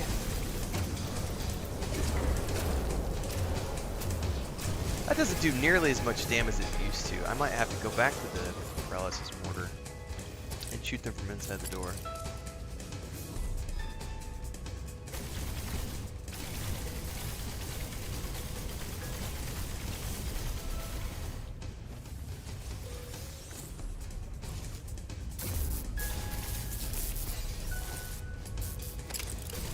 I need a bigger clip!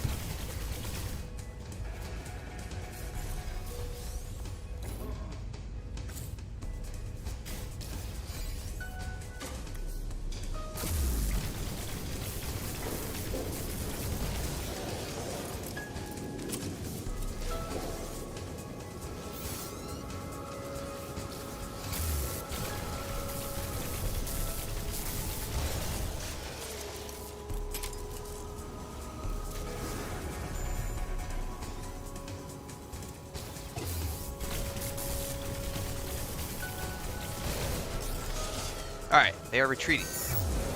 Visitors arrive at the settlement. Let me do this, and then I'll get back to answering that question about burnout.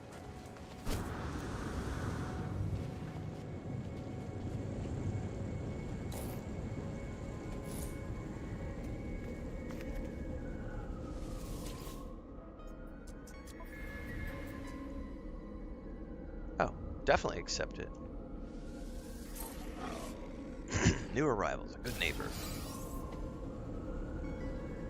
New resources available.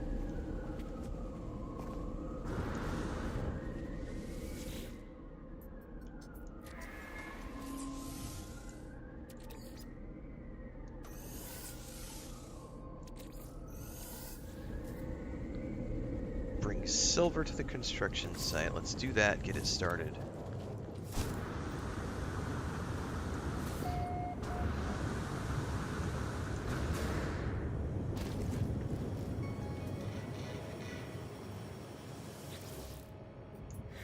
Oh, dang it, I left. Supply! Alright, that's going to take about an hour, it says. Let me get within the shelter of a building so that I don't accidentally get attacked, because I'm about to go do a rambling discussion for a moment or two. Let's go in here and hunker down in the bar. I'm timestamped it. What's up, Brett? Good morning.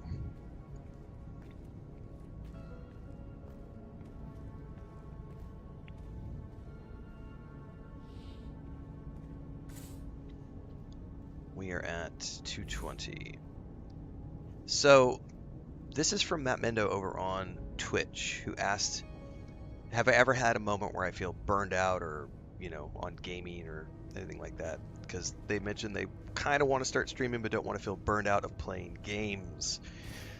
So I would say Carnage has some good stuff to say about this that I have always listened to. But before I can talk about what his point of view is, I need to talk about the reality of understanding what it takes to get to a level that many people want to get to. So you have to establish first and foremost what would be your goal for starting streaming, Matt Mendo. Because if your goal for streaming is just to share your personal journey into gaming, then you don't have to worry about the burnout thing, because you'll just do it when you feel like it. And you'll play the games that you want to play, and you're not worried about the numbers, and you're not worried about any of that stuff. You're just kind of putting your stuff out there for people to find naturally. But if you're wanting to make this a career, or you want this to be a business, or you want to, if you have dreams and aspirations of becoming a full-time content creator and full-time streamer, and you want to quit your day job and all this other stuff, that's a different type of thing all in itself. And the burnout can be very real if you don't know how to manage it. So the fun factor needs to be the number one most important thing at all times. But if you're going to be doing this to try to make a living at it, you have to focus on numbers, period. You don't have the luxury of ignoring numbers. However, before you get to the point where you're going to worry about numbers, you have to build a base platform. And that base platform is just you playing the games that you're going to have the most fun playing and putting that content out there in the universe, whether it be in the form of uploaded videos or streams. Pick the games that you love, play those games, showcase the love that you have for those games, and that passion can come through into the people who are watching your stream. However, the hardest part is the first 2 to 3 years if you're trying to do this to turn it into something. Because the first 2 to 3 years, no one's going to watch your shit. You're going to have 2 viewers. You might have 1 viewer. You might have no viewers. And you have to learn how to talk to an empty crowd, to an empty room, even though there might not be anybody there. And you have to get past the mental block of worrying about whether or not there are people watching you. Once you have the foundation in place, I would say, if you're 6 months in and you're still having fun, that's a good sign. If you've made it to a year and you're still having fun, great. If you get a year into it and you're starting to waver and you're starting to feel the burnout, that's when you know that it might not be something for you, which is why it's important to understand those things right out of the gate. Fun needs to be the driving factor for everything you do, because if you're not having fun, it will show through on a stream. That's why at the beginning of the stream, I was going to go do the weekly mission. And what happened? We got 50 minutes in, 45 minutes in, and I was getting very frustrated because I didn't have the building mechanic, the building components to do that. And so I stopped having fun 45 minutes into the stream. What did we do? We pivoted. Let's go do a tour of the planet. I don't need to sit there and grind that shit. I don't want to. I want to go do this other thing instead. So the fun is the priority, so that I'm doing something on stream that is fun for me, which allows me to have fun with the audience. No one wants to watch me fail or get grumpy because I'm doing something that I'm failing at, or that I'm sucking at, or that I'm not having fun doing. So your fun has to be the number one factor. You are going to get to a point where numbers become the other intersecting factor with fun, which is the point where I'm at, which is I make enough money to pay my bills, but I obviously would like to grow the brand because Chris and I have other goals. This is my retirement money, is what this is. This is my pension. So how do I achieve growth while also having fun? And that's when you have to start getting into the analytics of things and analyzing what games am I going to want to play that I think are going to resonate with my audience and give me growth. Not everything is going to work. Sometimes you're going to throw things at the wall and it's not going to stick. Final Fantasy VII Rebirth was a miss for me. I bought that game, hoped it was going to do well. I got into that game. I wasn't having fun because of the mini games were driving me nuts, and the audience could pick up on that, and the stream numbers just weren't good. And so I just abandoned that playthrough and I moved on to something else. And this is the advice from Carnage that I took to heart this year, and I started implementing maybe about 6 months ago, which was separate from my own journey, but I thought the advice was very good. In the first 2 years of me doing this for a living, I very much had the mentality of, because I'm building content and layers and everything else, and I'm gonna push and do the things that I have planned to do all the way through to the end, even if that means I might have a few episodes in there where I'm not having fun. I don't think that everyone should do that. I'm okay doing that from time to time, but once I hit a certain number where I was able to see that I was clearing the income requirements that I had in place to pay my bills, once I reached that point, that allowed me the flexibility of saying, now I can kind of not take the foot off the gas, but now I can say, okay, if I'm not having fun with that, let's just go ahead and drop that, move on to something else. Because Carnage's advice, because someone asked him that exact question, and he's got it up on a YouTube short / TikTok video about the burnout. I'm paraphrasing here, but it's something along the lines of, he will only play games on stream that he's having fun with. And if he's not having fun, he just abandons the playthrough, which is fine for the people who are watching him on Twitch, because he only streams on Twitch, and then he cuts the videos and ports them out to YouTube. But he acknowledges that it sucks for the viewers on YouTube, because they might get 10 or 12 episodes into a Let's Play series only to find Carnage abandoning the Let's Play series. But it's because the fun factor's not there. And I still am conscious enough about the numbers, and I've been very open with this with people over the last few months. when I see this, when I have, for me, my level where I'm at with the channel right now, Starfield, No Man's Sky, games that we're doing well in, we're getting 65 to 75 viewers across YouTube and Twitch on the multi-streams. Right now we're at 57. I think we were at 68 earlier. So it just fluctuates. People drop in, people drop out. That's a good number for my stream where it's at.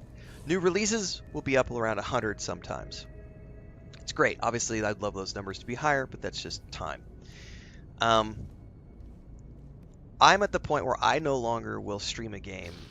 There's one exception to this, which I'll talk about in a minute. I will no longer continue streaming. Whatever it is that I'm streaming, I will no longer continue streaming if I'm getting less than 35 people between two streams. And that number is going to raise to probably 50 in 2025. So if I'm not getting at least 50 people on a stream, I won't stream. I won't continue to stream that game. Because I do need certain numbers to be there in certain demographics, but that's because I have specific goals in mind which are not relevant to other people or other streamers. Those are my goals, my numbers, etc. But the fun factor has to be there for me to even consider streaming a game in the first place. And then the other factor is, am I having fun, and is the audience having fun watching me play this game? And is there an audience for that, for me to play it? Because I will feed, this is an emotional thing, I'm like any other human being. I will feed off of interaction in the chat as much as any other person does. As much as the viewer will feed off of my energy, I will feed off of the energy from the stream. When there's more people, you're more motivated, there's more chat, everybody's up. The energy levels are high, the adrenaline is there. It's like being on stage in front of 100 people. You're not getting tired, you're not taking a nap when you're on stage in front of 100 people. You're giving a presentation. Your blood is up, you're in that flow. Those are all fun factors. Those are all things to consider. That being said, I mean, the reality of this is that it's probably, I would argue, less than 5%. And this is not just gaming, by the way. This is going back to my day job before this, which was as a brand advisor and consultant, helping to build brands in the travel space, helping to build companies. marketing their social media. It's like less than 5% of people who start out to do something actually succeed at it. And the number of people who have extraordinary success is like in the 1 percentile out of that 5% who go on to do it. So for every 100 people who attempt to start streaming, there's only about 5 of them who will continue to stream past the 2 or 3 year mark, because they'll get to the end of 2 years or whatever and say, I'm tired, I'm not making enough money, I'm not seeing the growth that I want, I'm no longer having fun. They're off to the other thing. I think the other thing that's very important for me, and this is just a personal thing, is the way that I play games is very structured, it's very organized, and I have fun, but I'm very, very structured. We did an episode on this a couple weeks back. So I have my schedule. I'm 6 months ahead of things with what I'm going to be playing. In between there, I have space for indie releases and things that crop up. Maybe I do a first impressions video that gets 50,000 views, and I go, oh, I should play that game for 2 weeks. That's what No Man's Sky was. No Man's Sky was a first impressions video that I threw at the wall. That first video I did like 15,000 views, and I went, oh, I had fun with this. I should definitely play more of this because it seems like the audience is reacting well. You know, I had fun with it. Let's dive deeper. Whereas like I did Frostpunk 2 the other day, it was okay. You know, we had like 30 people watching the stream when I did Frostpunk 2.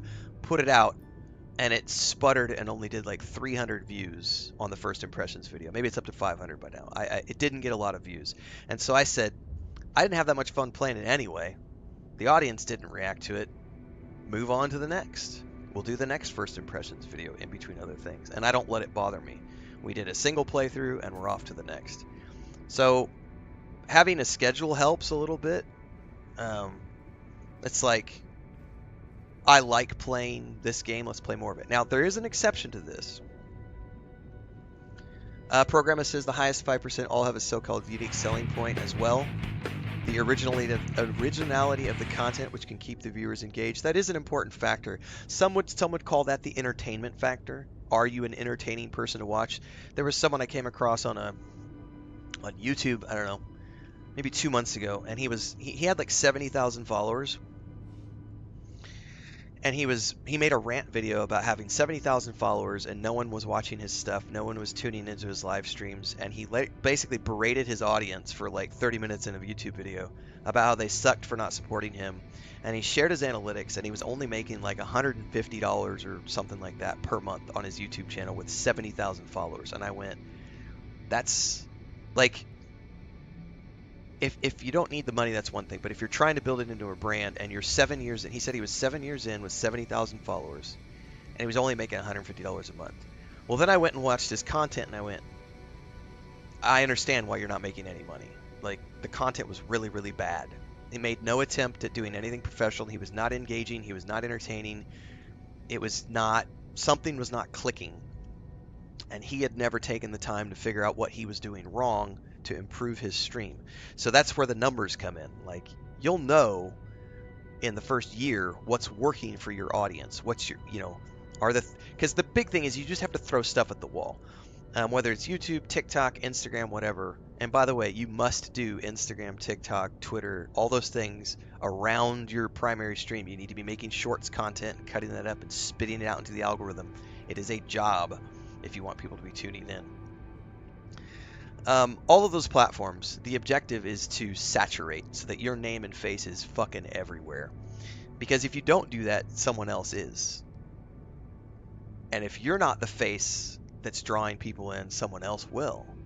So you have to be out there, and you have to be able to be, if not entertaining, at least coming across in a way that is original enough to bring people in and make them want to watch your stream versus someone else's stream. And that is just establishing your brand identity, and that is extremely hard to do. It is extremely hard to cut through the noise in this crowded market. So that 5% that Programmers was mentioning. Himulator says the current most subscribed person on Twitch only started getting more than 50 viewers after 3 years. Correct.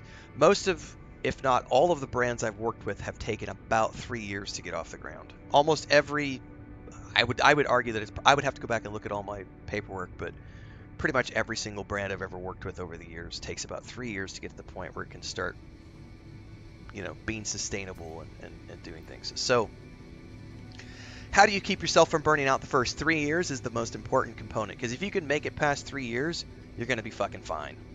Like, you'll be fine. But those first years are rough because you're probably not going to be making any money. You're probably not going to have any views.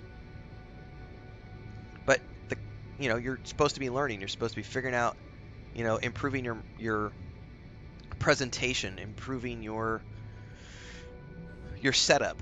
I didn't use a capture card until last year, at Christmas time. First 2 years of me streaming, I didn't use a capture card. I just had an Xbox. I streamed to Xbox Play on my PC and captured that window, which means it rendered it at a much lower resolution on the stream. Didn't matter. It still was growth, and it helped me build up. So you don't need a ton of hardware. It's just time, grit, and everything else. Correct. You have to be able to get over the disheartening aspect of not getting any viewers. But you also have to be conscious of, why are you not getting any viewers? Is it the games you're playing? Is it the fact that you're not doing social media? You're not doing your YouTube shorts? You're not doing your other things?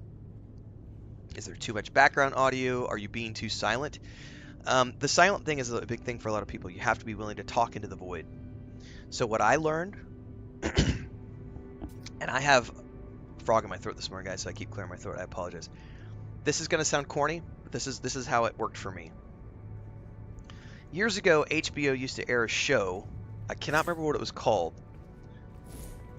This is probably early 2000s. There used to be a documentary show on HBO where they followed the corn industry. And they showed the ins and outs of working in the corn industry. And I can't remember the name of the show. But one of the things I remember that stuck with me is one of the actresses, they asked her how she came up with her dialogue for her scenes. And she said, "I just narrate what's going on in a sexy voice." And I was like, that's brilliant. That is brilliant. And so I literally carried that advice over into when I was thinking about, how can I remind myself to always talk while I'm playing games, even if there's no viewers. And her voice popped in my head and was like, just narrate what's going on, baby. And it's like, if it works for a corn star, it can work for me on YouTube. Correct, you're just verbalizing your mental processes. That's the easiest way to just talk into the void. You don't have to be talking to anybody, you're just talking about something, the stuff you're doing. And then eventually that converts into someone asks you a question. And then you answer that question. And then you have more people who start showing up. And over time that grows. And there's ups and downs. I was playing Warhammer 40k Space Marine when it came out. We talked about this last week or the other day. I got down, we finished the story, and the viewership dropped down. At one point I had like 12 people, and I was just like, let's move on to the next game. No one's having fun with this anymore. We went and played something else. We were back up to, 65 plus people. Chantel says you should write a book or do a video. Yeah, I do a lot of stuff behind closed doors for our YouTube members. Nudge, nudge, wink, wink. That's why you join as a member of YouTube, as I do a lot of analytics discussions, income reports, channel growth, how things are going on YouTube and Twitch, how I do the things I'm doing. All that kind of stuff is over on YouTube. I will probably never write a book about it because I've already written like 20 million words. I don't write nothing anymore unless it's fantasy and sci-fi, so I don't mind chatting about it from time to time because it's great to cut these out as little pieces of content. But I'd make a lot of content and I have a lot of content already stockpiled on YouTube talking about this kind of stuff for sure. So that's a plug for anyone who wants to go join the YouTube memberships.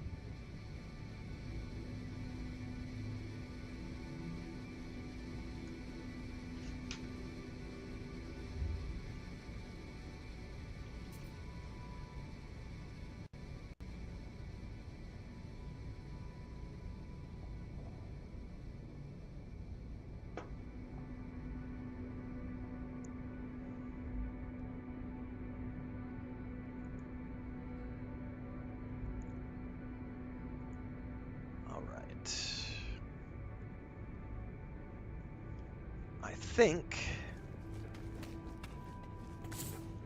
we can head on out of here.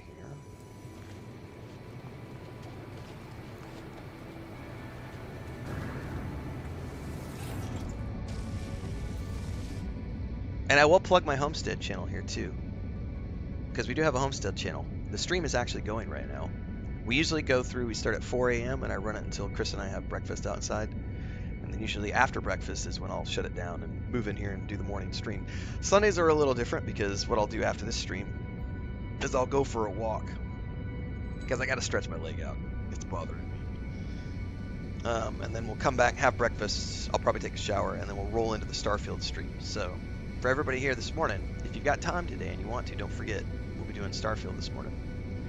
We will take a break in about 15-20 minutes, and I'll be offline for about an hour, hour and a half, and then we'll be back. And then tomorrow, Shattered Space, everybody. I need to look at my quests here. Getting in, getting out. Can I do something here? Search for a power hotspot.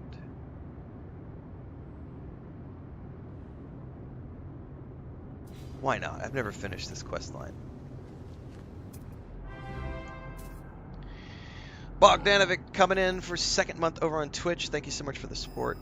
Hopefully you're doing well this morning. No nearby hot... Oh, that's gas. Power.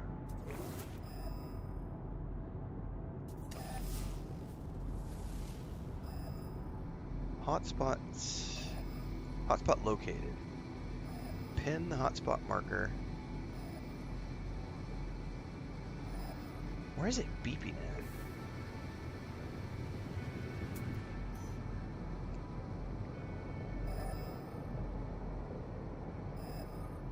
What is beeping at me? Because it's acting like there should be. It says no nearby hotspot. But then it said it found something, I thought. Maybe it didn't. Alright, let's fly to a different place. I think I may be confused by that because I haven't done it before. Well, let's do this while we're on plane. Let's just fly somewhere different and see if I can't get...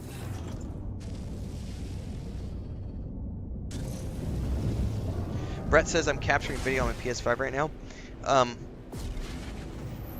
Capturing video is a great way to have background stuff. Those work really well for like content videos. Like if you're going to be uploading guides and discussion videos, things where you're going to be narrating on top of it, that can work really well for that kind of stuff. Streaming though, you've really got to be on camera. Like there are exceptions to that rule. In the sense that there are people who have managed to make it work streaming without their face on camera, but I have not found that to be the, you know, again, exceptions to the rule. Most cases, if you're gonna, if you want to do streaming, you have to be on camera. That's a struggle for some people as well. My wife does not like being on camera. She will if she needs to.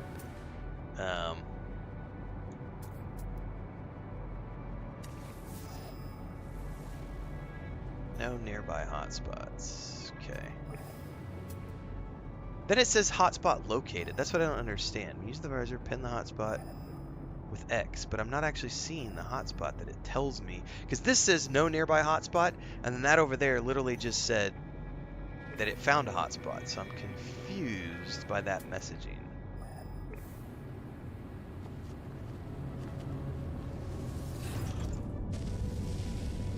The other nice thing about capturing footage, like what Brett was talking about, is you can save that footage forever. And so you can use that footage for a lot of different things later on. But that starts getting into, you need a lot of storage space for that kind of stuff.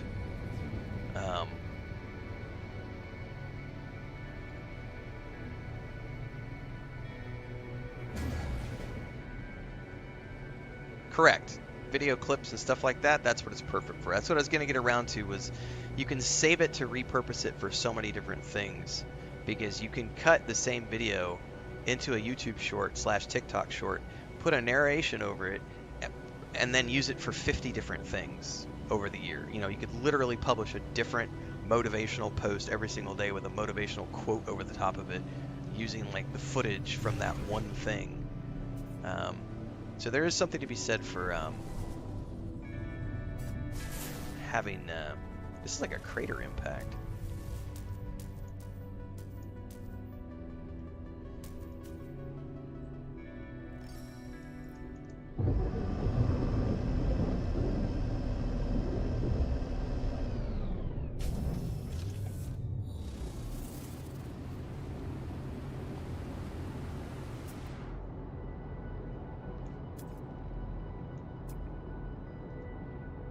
I'm not seeing anything on this planet for this. I may just go do something else. What is this right here? Excuse me.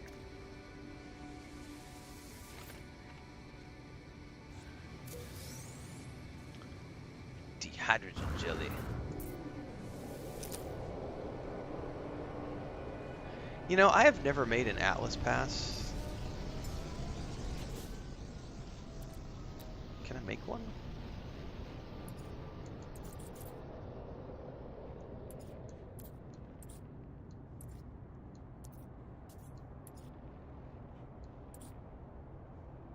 Atlas pass times 1.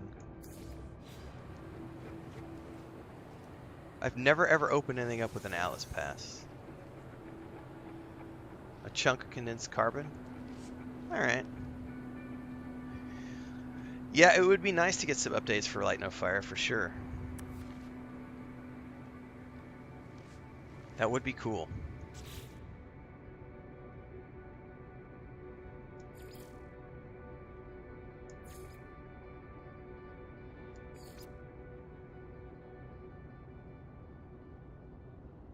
I don't know what that one was. Let's go do this one at 3. I can clear this out of my inventory.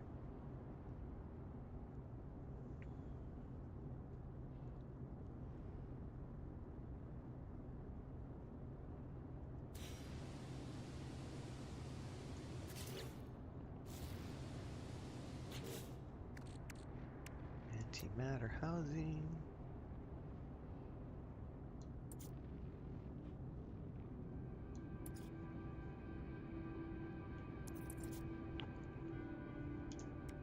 I know I need one of these.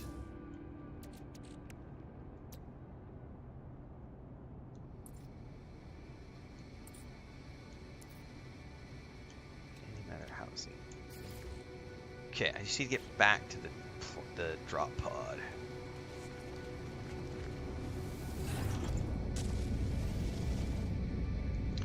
That's another aspect of it that is worth paying attention to, Brett, because as there are new releases that are coming out,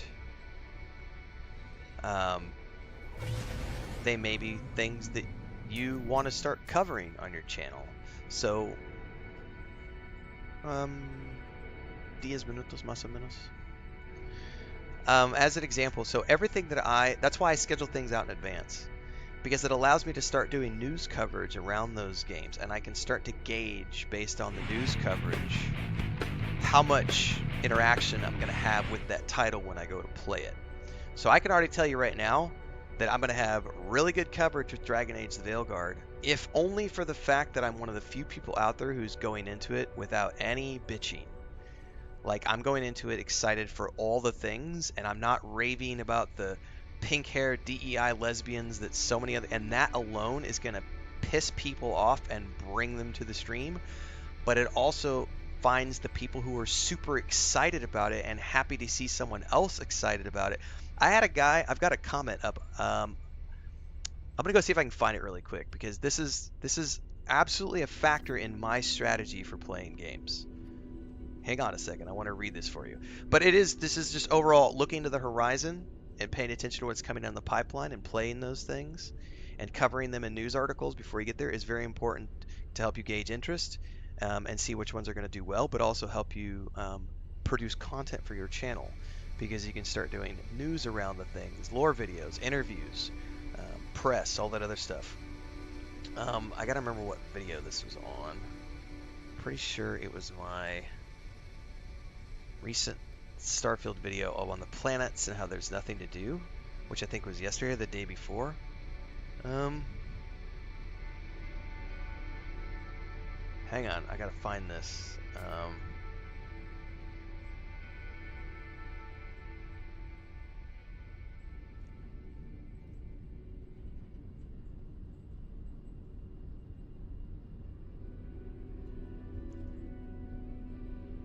I'm probably not gonna be able to find the comment now.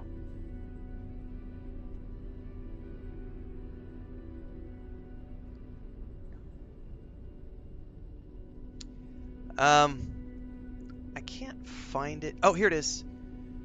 So, this is someone over on my Empty Planets and Nothing to Do video. this is a commentary that I want to bring into this discussion really quick. This person says, Cryomads says, I enjoy some of your Lotro stuff, but man, it really feels like you take a positive stance on games that the majority of people say are trash, and you just refuse to hear any of it. It's hard to judge for myself because I haven't played this or a game like Star Wars Outlaws, but hey, maybe you just enjoy games even when the vast majority don't. Shrug. So he's kind of low-key accusing me of, you know, how is it possible that you like games when everyone else says they're absolute shit? So I talk about this a lot on my channel. I play games for fun. I watch movies for fun. Hey, yeah, we're getting to that here in a second, Brett. I read books for fun. I do this for fun. I remember going back to the conversation we had earlier about how do you stay motivated? Fun. Fun is how you stay motivated. I do all of these things. This is an entertainment source for me. The last thing I want to do is be angry about why would I want to be angry and produce content around me being angry? Like that's just, I mean, rage bait does get clicks, but I don't want that in me. That's nasty. Like that's dark ooze. That's negative. That's dark side. I don't want dark side energy around me at all. So I play games for fun. So the first part of this guy's comment is basically, how dare you play, you know, it's just not possible. You're just refusing to see. Literally says, you play games, you take a positive stance on games that the majority of people say are trash and just never hear any of it. If you're going to create content on the internet, everybody, be prepared for this kind of shit all the time because no one wants you to have fun. And when you start having fun, you're going to get people that come out of the woodwork and try to, it's the crabs crawling out of the bucket.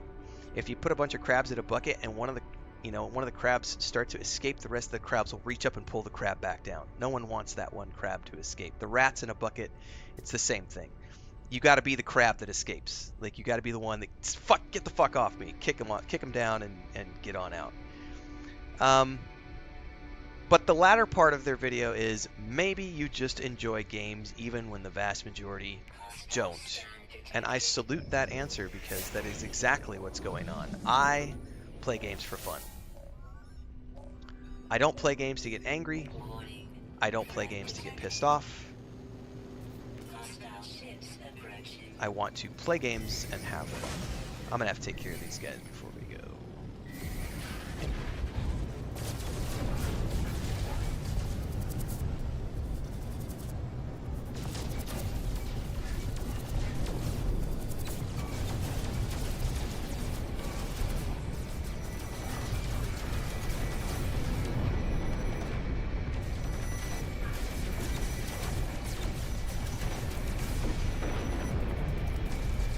We good? Perfect.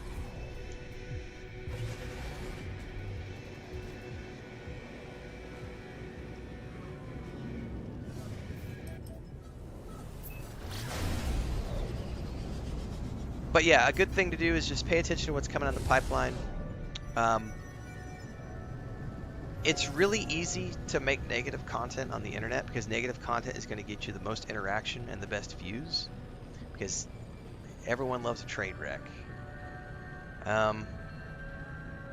You know, I've had my moments where I'll rant about things, and I definitely, I'm human like everyone else. I have things that grind my gears, but I think that I'm here to have fun at the end of the day.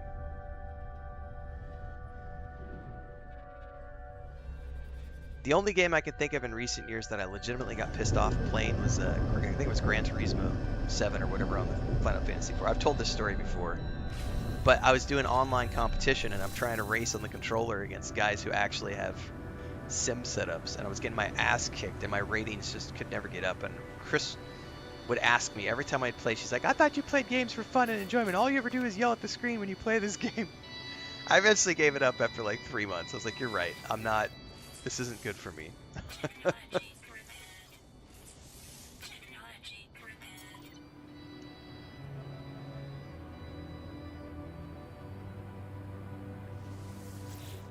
There's the exosuit upgrade. I will definitely take more inventory space, please.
All right. Programmer says, Angry Joe is certainly entertained, but I can't watch another video how Ubisoft got worse and worse. I simply don't care.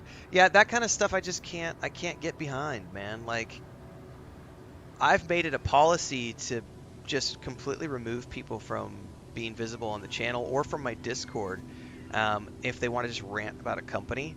So it's just not. No, it's not how it works. Like any company that's been in business for 30 years is going to do this.